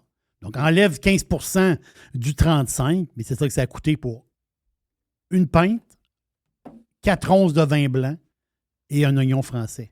Parce qu'on voulait picasser quelque chose, on mourait de faim. Comme ça ne peut pas tenir. Là. Ben là, ça marche pas. Là. Moi, j'ai pas soupé. Regarde, je suis allé manger Carlos de Punisher vendredi avec un ami à Carlos. Puis j'ai ramassé la facture à Carlos. On est allé manger un petit bar, le fun. Les portes de garage sont ouvertes au complet. On est comme dehors. Il y a des écrans partout au mur. Puis ils ont un très bon burger classique là, avec des vrais gros pickles, du bacon, du fromage, puis une tranche de fromage, une tranche de bœuf que tu peux demander médium, ce qui n'est pas le cas chez nous, on n'a pas le droit. Donc, médium, des fries, puis ça t'arrive. Puis on s'est assis au bar. On s'est assis au bar. Puis t'as toutes les bières. Moi, puis on a pris des bières domestiques. Mm-hmm. On a pris 3 22 onces chaque. Oui. 2 burgers. Tu sais, c'est des burgers. On a mangé à 1h15, 1h30. J'ai pas soupé. Okay. C'est un gros burger. C'est pas un Big Mac. Là. C'est un gros burger maison. Et ça a coûté 52 burgers, 6 bières, 56$ avec les taxes. Voilà. 6 bières? 6 bières de 22 onces. Non, ici, 6 bières, là, c'est... 6 bières, t'es rendu à... Ah, c'est en US. C'est en US, ça. Ah, c'est en US, ça. Ouais, mais là, c'est parce que... La police, ça gagne le même salaire que le nôtre. Là. Donc, on s'entend-tu que là, je ne veux pas comparer... Restons avec les dollars, OK? Restons avec les dollars. 56$. Mais est-ce que tu penses que la place est tout le temps pleine? Oui. La place, elle est tout le temps pleine. Tout le temps pleine. Le vieux Québec, mort. C'est triste. Mort. C'est vraiment triste. Un vendredi soir. Wow! Un vendredi soir. Puis il n'est pas 3 heures du matin, là. Il est 10 heures. Je suis sorti du restaurant, il était genre 10h10, là. Le temps de dire bonjour. Wow. Avec quoi d'autre dans la boîte, mon ami Jerry? Oui, en ce jour, on est... Quelle date aujourd'hui? On est le 13 mars. 13 mars 1986. Microsoft, 1986. Microsoft arrive en bourse. C'est une petite compagnie. Ben, c'est une assez grosse compagnie, là, mais c'est pas le Microsoft qu'on a aujourd'hui, c'est sûr. Ils ont émis en 86 En 86, moi, je travaillais sur un computer. Là, et mon père donnait des cours à l'université dans le temps que ça s'appelait l'informatique, c'était pas sorcier. Mais moi, je travaillais dans une station de radio. On commençait à monter une nouvelle radio. On avait un système qui était fait maison, qui était fait en DOS. Oui, en DOS, exactement. Parce que... Windows, ça n'existait pas bien. Il y avait pas du... c'était quoi la patente qu'il y avait, là? Il y avait un genre d'ordinateur qui existait, mais avec... je ne me rappelle plus du nom, là, c'était bien connu à l'époque, mais Windows n'existait pas, là. Non, Windows, je ne sais pas si c'est le Windows 3. Le premier Windows, c'est pas dans 191, 90, ou quelque chose comme ça. Ouais, quelque chose de même. Pas tant de même. Et, la révolution, c'est le Windows 95, là, on s'entend dessus. Mais en fait, c'est que quand ils sont entrés en bourse, puis je le sais, je l'ai fait par exprès, parce que moi, je suis un malcommode, puis je sais que ça t'énerve quand je te dis ça. Si tu mettais 1000$ dans Microsoft en 1986, 1000 piastres. Est-ce que ça vaut 1 million? Ça vaut 2,1 millions. Ah, si boire. Et Arrête! j'ai pas calculé les dividendes. Il n'y a pas de dividendes là-dedans, là. Puis il y a eu des années de dividendes intéressantes. Là. Donc, tu as mis 1000 piastres quand ça a parti, puis ça vaut 2,1 millions. 2,1 millions. Sacrement. Ginette. Ben, moi, j'ai connu ma femme en 86. Donc, si quand j'ai connu ma femme, je dis, chérie, on va se faire un cadeau. On se met chacun un 1000 dans un pot, puis on achète du Microsoft. Oui, on met chacun un 1000 dans un pot, puis on va acheter du Microsoft. On va mettre notre 2000 là, puis on va laisser ça aller. Puis ça va être pour plus tard. On ne sait pas ce que ça va donner, mais on laisse ça pour plus tard. Ça vaut 4,2 aujourd'hui. Non, arrête. Je peux mourir. Puis il n'y a pas de dividendes là-dedans. Là. Là-dedans, tu peux mettre beaucoup de dividendes. Là. Je ne sais pas combien, là, mais tu peux en mettre. Là. C'est capoté. Hein. Hey, Capoté raide. hey, je suis tombé sur une affaire. Je suis peut-être dans le champ, mais c'est ce que j'ai compris. C'est-à-dire, c'est moi, des fois, que j'ai du monde dans ma parenté qui sont dans le domaine agricole. Et la MRC de Montcalm. La MRC de Montcalm, là, c'est... Tu vas à Mascouche, puis tu montes au nord-est de Mascouche. Donc, Saint-Lin, Saint-Roch-de-la-Chigan, Saint-Esprit, Saint-Alexis, dans ce coin-là. C'est ça, la MRC de Montcalm. L'affaire, c'est que dans la MRC de Montcalm, j'en parle parce que c'est quelque chose de vraiment particulier. Je pense que c'est une première au Québec. Là-bas, il y a des zones agricoles, c'est normal. Tu es en pleine campagne. On s'est entendu, c'est pas des gros villages. Tu es en pleine campagne. Zone agricole, zone de villégiature. Parce qu'il y a beaucoup de monde, beaucoup de Montréalais, petits chalets, petites affaires. C'est normal, c'est un beau coin. Puis tu es en campagne. Mais là, il y a une genre de pétition qui est partie parce que il y a une espèce de nouveau règlement qui empêche, ça c'est capoté pareil, là, qui empêche les gens qui achètent des chalets, de faire des jardins, de se partir, mettons, une petite serre, de couper du bois, exemple, mettons, quelqu'un qui veut se partir une ou deux ruches, tu sais, des abeilles, une ou deux ruches, t'amuser.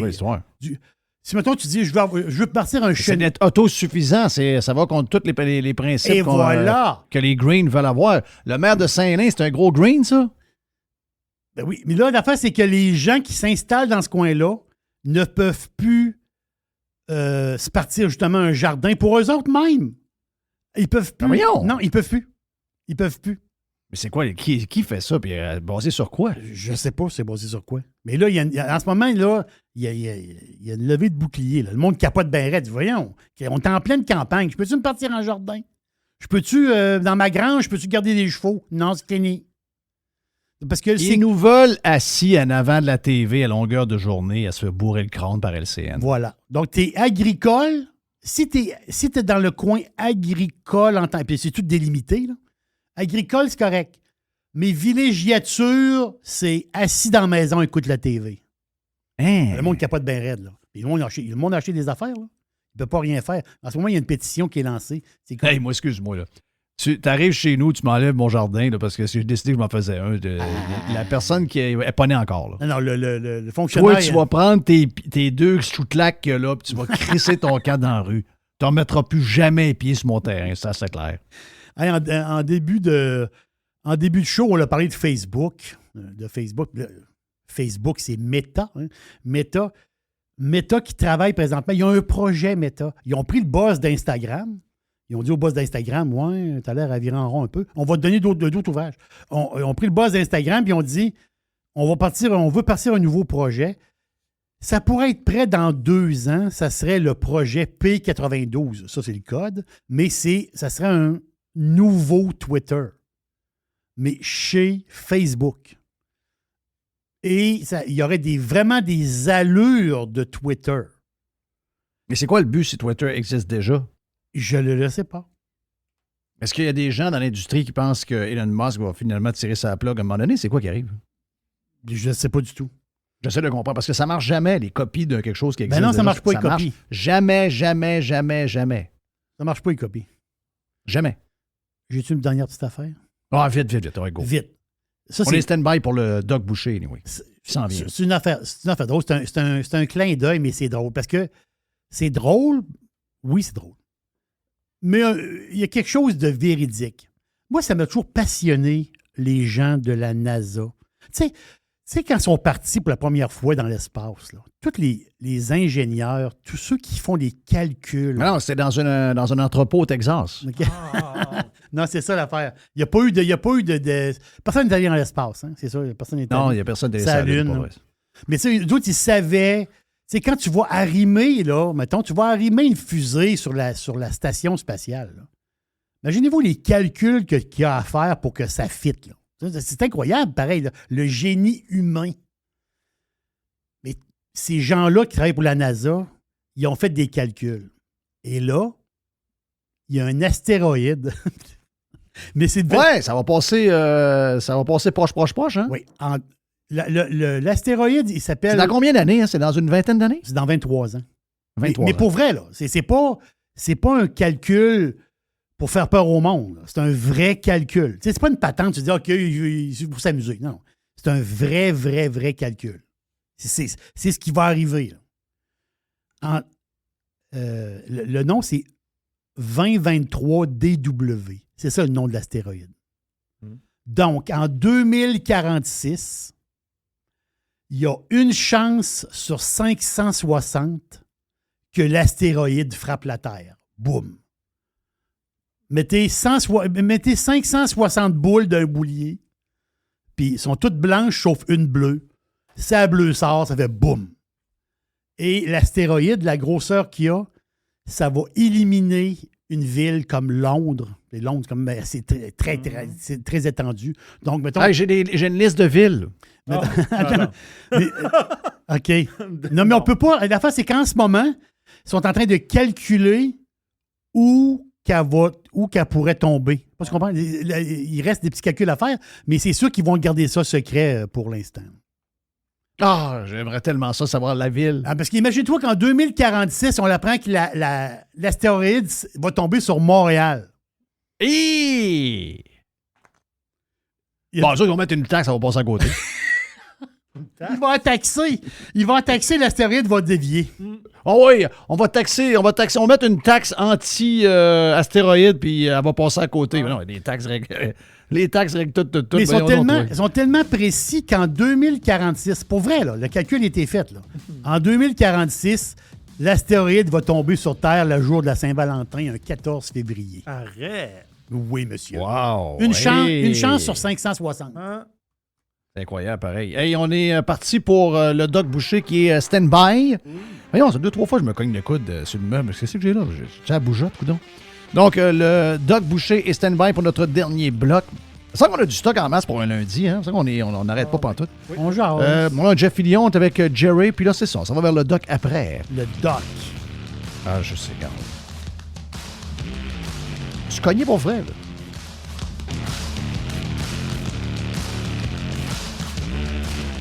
I love it. Radiopirate.com. Radio Pirate. Jeff Fillion. OK, de retour pour le dernier bloc sur Radio Pirate Live en ce lundi. Bon début de semaine. Notre chum Doc Boucher est avec nous autres. Doc, t'es salué. Bon week-end, mon ami Doc? Hey, salut. Bon week-end, spécialement pour les gens, les changements d'heure. Savais-tu, mon cher Jeff, que c'est la journée où il y a le plus d'infarctus dans le monde? Cette journée-là? C'est quoi le lien? C'est quoi le rapport? 1 heure de moins de sommeil. C'est la plus grande expérience sur les maladies cardiaques au monde, le changement d'heure. Et la journée où tu en as le moins, c'est la journée où on te rajoute 1 heure. OK. Alors, donc, tu as un impact. Donc, on devrait toujours rajouter 1 heure. On devrait toujours.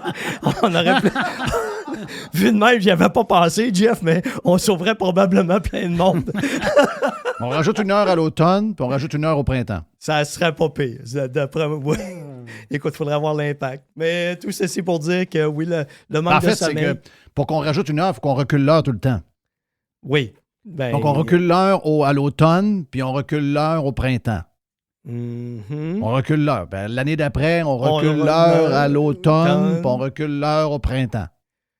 Comme ça, il n'y aura plus de crise cardiaque. On devrait tout éliminer. Dans cette journée-là, d'après moi. C'est sûr qu'à un moment donné, on va revenir à l'heure. Là. On devrait. Ben écoute, il faudrait me peaufiner peut-être la stratégie, selon moi. Si je calcule bien, ça va prendre 12 ans. Ben regarde, si on a 12 ans de moins de maladie d'infarctus dans ce temps-là, ben pourquoi pas? Oui, mais Chris, le monde est tombé ma mère. On dirait que le changement d'heure, là, c'est la première année là, que le monde... C'est la première fois que j'entends parler autant du... Il y en a qui disent qu'ils n'ont pas eu d'épreuve dans leur vie. C'est quoi l'histoire, là? Moi, je suis un partisan de laisser l'heure à la même heure, mais je veux l'heure avancée pour le reste de l'éternité. Et c'est ce que les sénateurs républicains ont demandé. Oui. Donc, depuis des années que le Congrès, en fait, c'est pas le Congrès, c'est le Sénat qui a ça entre les mains. Mm-hmm. C'est-tu le Sénat? Oh, oui, c'est le Sénat qui a ça entre les mains.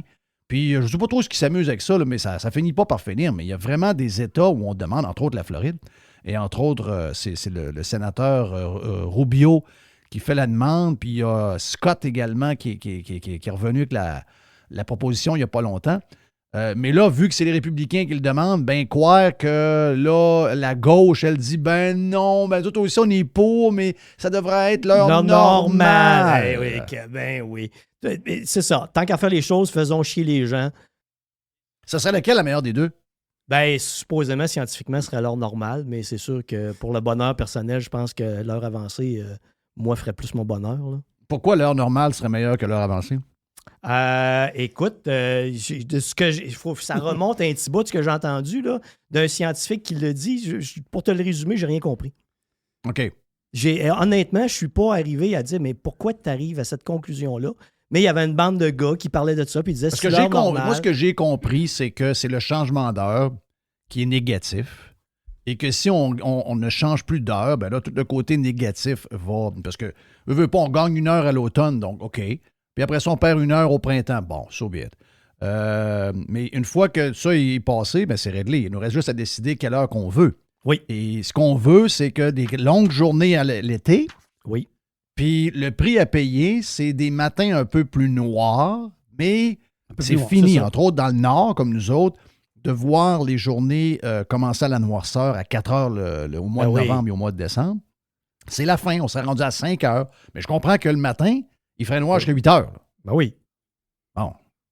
Ça, c'est pas cher payé. Anyway, le matin, on est endormi pareil. On se lève à 6 heures, il fait déjà noir. Il fait noir jusqu'à 8 heures, so be it. Et là, on vit dans un monde de noirceur. Là. Tu te lèves le matin, il fait noir, tu arrives à 4 heures, il fait noir, tu sors du travail, tu es fait en maudit, tu n'as pas vu grand soleil dans ta journée.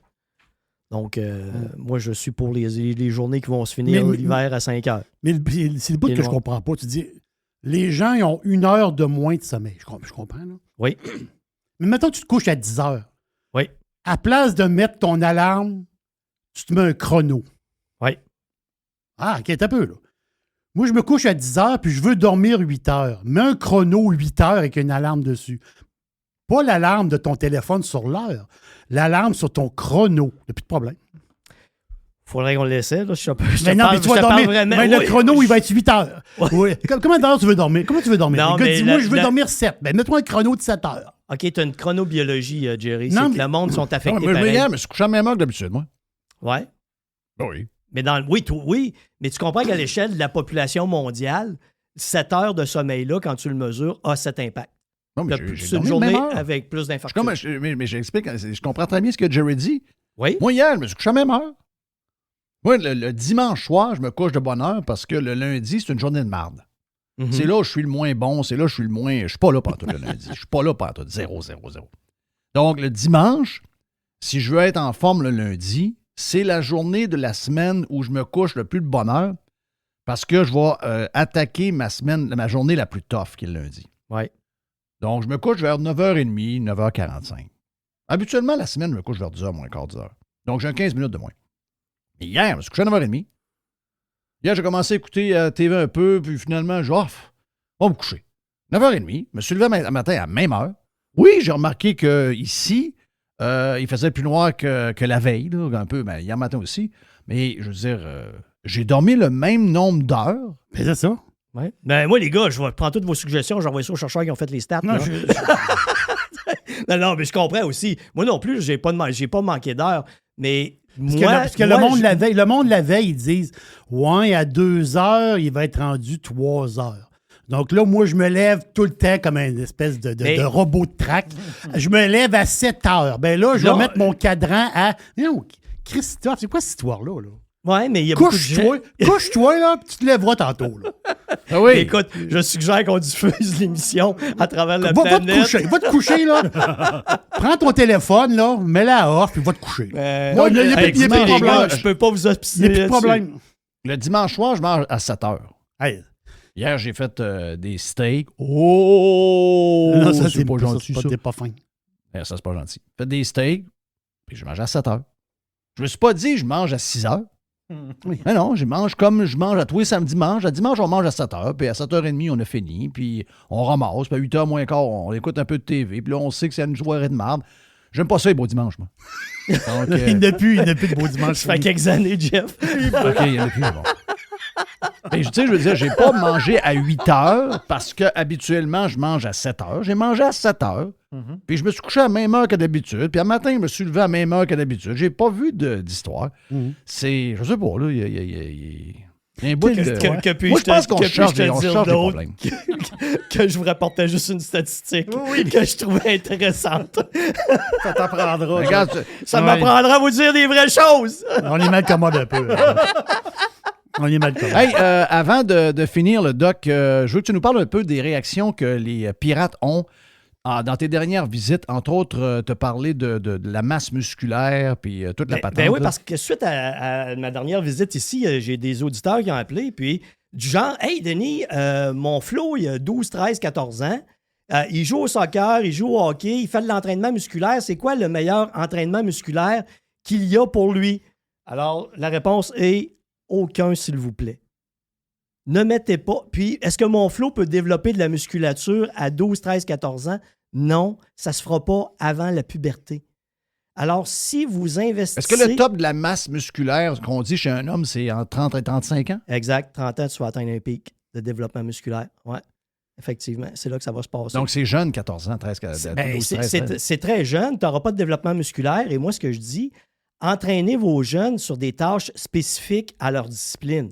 Le soccer, s'il y a besoin de puissance, s'il y a besoin de vitesse, travaille sur des éléments spécifiques sur le terrain. Va pas faire de l'entraînement musculaire en pensant que ça va y amener un avantage sur le terrain parce que c'est pas nécessairement transposable. Donc, le gym, là, comme on voit plus tard pour les athlètes professionnels, c'est plus tard. Donc, oui. Plus aux alentours de 16 ans, 17 ans? Oui, 16-17 ans. Un coup que la puberté est passée, tu es dedans, là, ton développement, tu as atteint ta taille. Ça, c'est le meilleur moment de le faire. Mais encore, il entraîne les jeunes en force musculaire, c'est-à-dire avec les plus grosses charges possibles. Mais dans les différents sports, la force n'est pas nécessairement ce que tu as besoin. Il y a des sports où tu vas avoir besoin de puissance. La puissance, c'est-à-dire de bouger, de déplacer ton corps rapidement. Mais la force, elle, si tu travailles en force, ça va te ralentir sur le terrain. Donc, les gens confondent beaucoup les différentes qualités musculaires. C'est ça que j'ai remarqué qui est malheureusement pas encore très connu quand les auditeurs m'ont appelé, m'ont posé des questions. C'est qu'il faut que tu connaisses c'est quoi les qualités musculaires que tu as travaillé chez un athlète. Si c'est un athlète d'endurance, si c'est un sprinteur, si c'est un joueur de soccer, bien, la force, travailler sur des grosses charges, ça ne te donnera rien. Tu peux le penser au hockey. Hey, je vais entraîner mon jeune, il va faire de la puissance au hockey, de la grosse force musculaire. Tu vas le ralentir sur la glace. C'est pas nécessairement de ça qu'il a besoin. Exact. Fait que c'est ça que j'ai parlé avec les gens pour l'expliquer. Arrêtez, faites-en pas d'entraînement musculaire, c'est une perte de temps.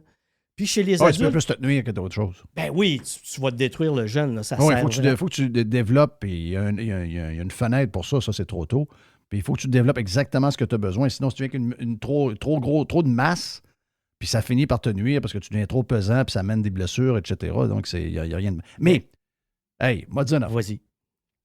Le domaine dans lequel tu es, là. Oui. Comment tu fais pour être là-dedans? Tabarnache. Hey, m'a dire, là. Dis-moi à quoi tu penses. Nous autres, on jase, là. Je suis pas médecin, moi. Puis en plus, je suis pas si gros que ça, mais je veux perdre 5, 6, 7 livres. Comme n'importe qui rendu à 50 ans, on veut toujours essayer de garder ce qu'on avait pour pas diminuer. Puis être. Et dire, on jase de même. Ah. Puis le monde est gentil, là. C'est pas ça, là. Mais c'est qu'il y a 75 000 recettes. Puis les gens qui ont leurs affaires pensent toujours que leur recette, c'est la recette pour l'univers au complet. Tu sais, je veux T'as dire, tellement raison. C'est tellement ça pareil. Oh oui. Ah, invente une diète, là, puis le monde capote. Là. Ils ont leur petit clan social alentour de ça. Ils sont sûrs que c'est ça qui fonctionne pour tout le monde. Mais il n'y a personne qui connaît la physiologie en arrière. Ça fait qu'ils ont une recette, ils ont une croyance. C'est de la religion, là. C'est de la religion à grande échelle. Puis ça ne dure pas. Là. Si tu prends les recherches scientifiques, il n'y a pas une diète qui dépasse 1 an qui a de l'efficacité après 1 an. Ça s'arrête là. Les petits gros qui embarquent là-dedans vont suivre leur diète, vont perdre du poids, ils vont revenir avec leurs bonnes vieilles habitudes de vie, ils vont réengraisser, puis après 1 an, oublie ça, c'est fini. Là. C'est le standard. même ceux qui ont été opérés à l'intestin ont de la misère. Écoute, je connais pas les taux de succès, là, mais c'est assez capoté. Puis il y a un auditeur aussi qui m'a envoyé un article, c'est assez capoté, sur un jeune de 18 ans qui s'est fait faire une chirurgie bariatrique. Hein? T'es rendu My là God. chez les jeunes. 18 ans. Ouais. Tu sais, toi, t'es médecin, c'est ta job et c'est ta business. Moi, des fois, quand j'arrive, je jase de mes affaires à moi. Tu sais, moi, j'ai un micro, là. Je jase 5 heures de temps, on jase 2 heures et demie sans arrêt sur... Puis je dis 2 heures et demie, on fait dessus... On fait quasiment 3 heures, by the way, sur Radio Pirate Prime. Mm-hmm. Absolument. Donc, on en jase, les affaires, là. Tu sais, mais moi, je suis pas... moi, je parle de moi. Tu sais, je parle de mes affaires que moi, je fais. Oui. Mais ça ne veut pas dire que c'est bon pour un autre. Je ne sais même pas si c'est bon pour moi. Tu sais, je ne sais même pas. Souvent, on fait du testing un peu, on essaie des affaires. Mais, tu sais, par après, il y a des gens qui m'écrivent « Ouais, mais moi, je fais telle affaire. Là, si tu fais du fasting, tu fais juste 14 heures. Tu devrais faire du fasting intermittent. Tu devrais faire un 16 heures. Tu devrais après ça tomber à 12 heures. Après ça, faire un 14, faire un 6. » Non, mais... Tu sais, do your shit, I'll do mine. C'est ça. Je veux dire, moi, quand j'en parle, je fais pas ça pour faire la leçon ou pour dire aux autres, faites comme moi je fais. Non. On Moi, fait ça parce qu'on je jase. C'est ça. Tu sais. T'es pas en train de faire la promotion de ce patente-là. Non. Moi, je fais ça. Puis tu sais, tu parles, mais moi, quand je dis aux gens, quand vous êtes rendus à faire des pirouettes nutritionnelles, là, comme ceux qui disent, tu devras faire le jeûne intermittent, alterné, peu importe, choisis les noms que tu voudras. C'est de la foutue merde. T'es même pas capable d'expliquer physiologiquement ce qui se passe en arrière. C'est ça le challenge du monde. Moi, c'est ma job, puis je triple là-dessus. Et quand tu arrives là-dedans, c'est pas parce que tu as pris tel aliment. Comme on me demande encore des fois, quel aliment fait engraisser, quel aliment fait pas engraisser? Bien, ils font tout engraisser, puis ils font tout pas engraisser. Ils feront pas engraisser si tu respectes les besoins de ton métabolisme, puis ils vont tout te faire engraisser si tu manges trop. Puis tu manges déséquilibré. Fait que les gens arrivent à vouloir des concepts mentaux où ils se pensent bons, ils ont une croyance que tout le monde partage, ils se sentent sécurisés, mais ils font toutes des conneries. Hein. Montignac, là, ça a-tu marché, ça? Hey, moi, j'ai vu Montignac venir donner une conférence avec sa bedaine. Arrête! Ah oui, avec sa belle T'as vu Montignac bedaine de live? Montignac. J'ai vu Montignac live avec sa Il y avait une bedaine. bedaine. Ben oui. OK. Il est mort à 76 ans. Ben oui, puis le colonel Sanders est mort en 89. Vous le rappellerez toujours. Hein? Le bonhomme Sanders! Il devait avoir une cigarette en bleu, ta gueule! Arrête, mets-en pas trop, là. Non, mais... Montignac est mort à 66 ans, puis le gars, les 2 mains dans le poulet frit. À 89. C'est quasiment rendu à 100. Ah oui. Et puis il est parti PFK 67 ans. Fait que Montignac de drummer. Mais tu sais, c'est tout ça, ces conneries de croyances-là, qui fait que tu te places dans des positions, que tu fais des choses qui n'ont pas de sens, là, tu sais. Mais moi, ça a toujours été la joke, parce que quand tout le monde m'en parlait de Montignac, écoute, c'est mort, là. Ah oui, Atkins, c'est des grosses business. Oui. À travers le temps, il y a eu des business incroyables là-dedans. Là. Je vous ai-tu parlé de la foutue recherche bidon sur la diète au chocolat noir? Arrête! Écoute, ça m'intéresse, moi. Ça t'intéresse? Ben oui, j'aime beaucoup le chocolat noir. Hey, Ouais, moi, le chocolat noir, j'adore, mais ils nous ont fait à quoi à un moment donné que le chocolat noir, ça faisait maigrir. Hein? Ben oui. Sais-tu comment ils ont fait ça, Jeff? C'est une gang de journalistes qui ont dit on va faire une recherche bidon. Puis on va la publier. Ça fait que ce qu'ils ont fait, ils ont pris deux groupes de 8 personnes. Ça, c'est hot, ça. À un groupe, ils ont fait manger du chocolat noir, puis à l'autre groupe, ils n'ont pas fait manger. Mais ceux-là qui ne mangeaient pas de chocolat noir, quand ils arrivaient pour la peser, ils leur faisaient prendre un grand verre d'eau. Fait que là, ils augmentaient leur poids. Et après, ce qu'ils ont fait, c'est qu'ils sont allés voir un biostatisticien, ils ont dit arrange-nous les données pour que ceux qui ont mangé du chocolat noir, ils aient l'air d'avoir maigri plus. Ils ont fait un article scientifique. Il a envoyé ça dans une revue bidon où tu payes pour qu'elle soit publiée. Il n'y avait pas de revue par des pairs, là. OK? Puis là, la recherche scientifique a conclu que ceux qui mangent du chocolat noir maigrissaient. Eux autres, ils ont fait comme c'est des journalistes, ils ont fait un communiqué de presse.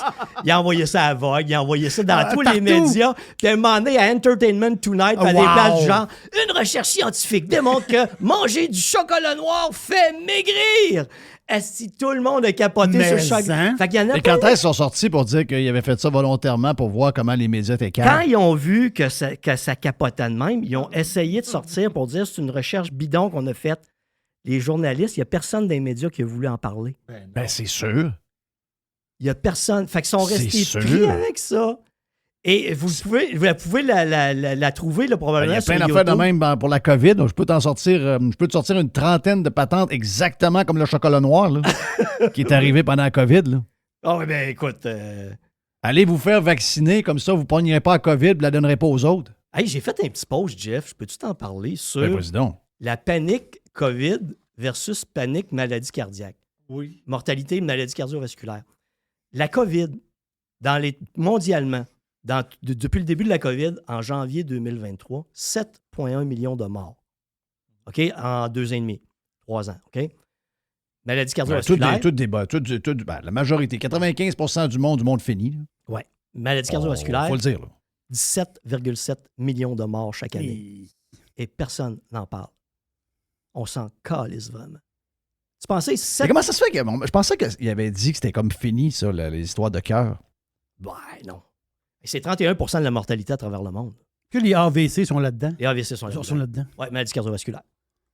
Puis on n'en parle pas, là. Tu sais, tu verras jamais un premier ministre sortir ou un président sortir et dire... Mais comment on fait pour les diminuer? Il n'y a rien à faire. Plus rien à faire. C'est fini. Ben, moi, je pense que... Faut on vous demande de rester à la maison, puis avec un arc-en-ciel, puis écouter la TV. D'après moi, c'est pas pire. Tu manges du chocolat noir. Tu manges du chocolat noir, t'en auras plus. Non, mais sérieux, qu'est-ce qu'on peut faire? Ben, écoute, ça revient à la base. C'est de l'exercice, bien alimenté, puis garder un poids santé. Mais aujourd'hui, qui veut faire ça? Qui veut s'investir à long terme pour faire attention à sa santé? Ça n'existe plus. Puis là, on a du monde, on a des belles organisations qui viennent nous dire « Hey, il faudrait que le gouvernement fasse de la prévention. » Mais moi, je leur dis « Hey, vous n'avez jamais été en clinique, vous autres. Hein? Vous ne voyez pas comment le monde se comporte. C'est pas parce qu'on va sortir 1 milliard de dollars et qu'on va se mettre à dire que c'est important de faire l'exercice.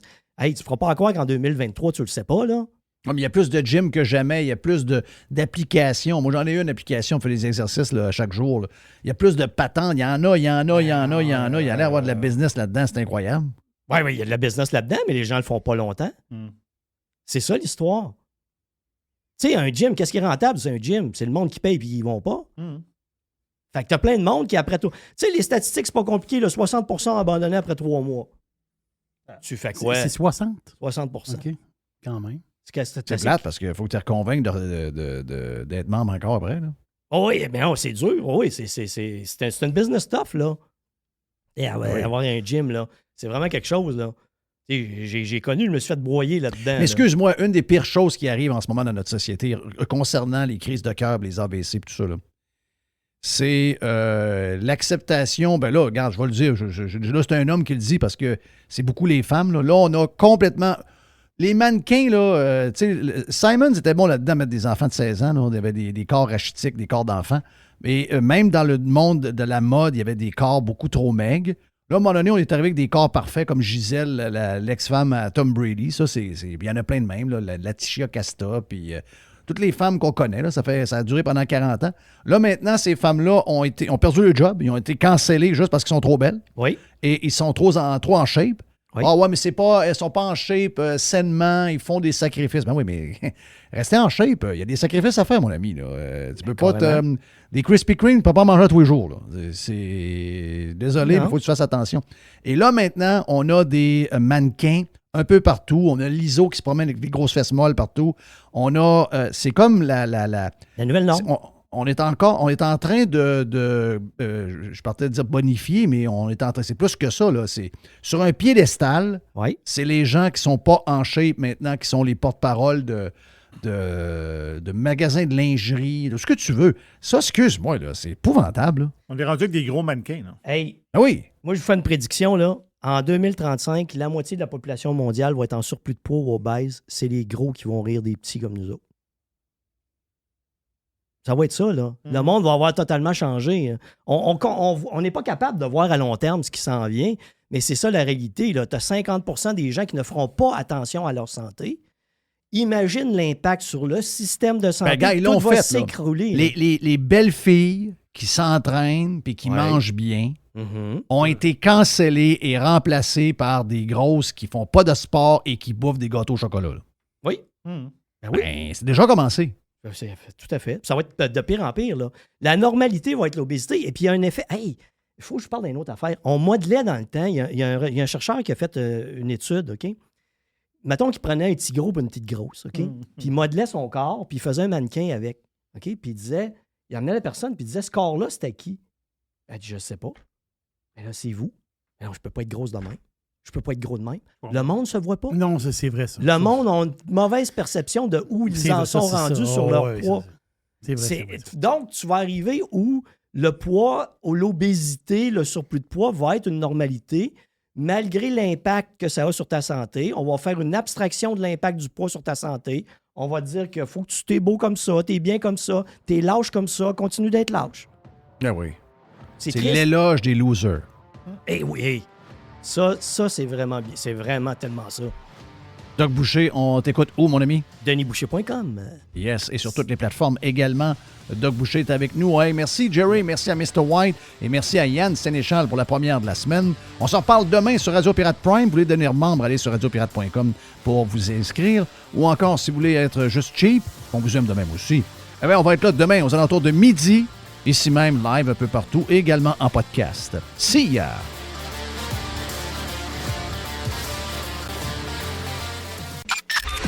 Listen, radiopirate.com. Radio Pirate.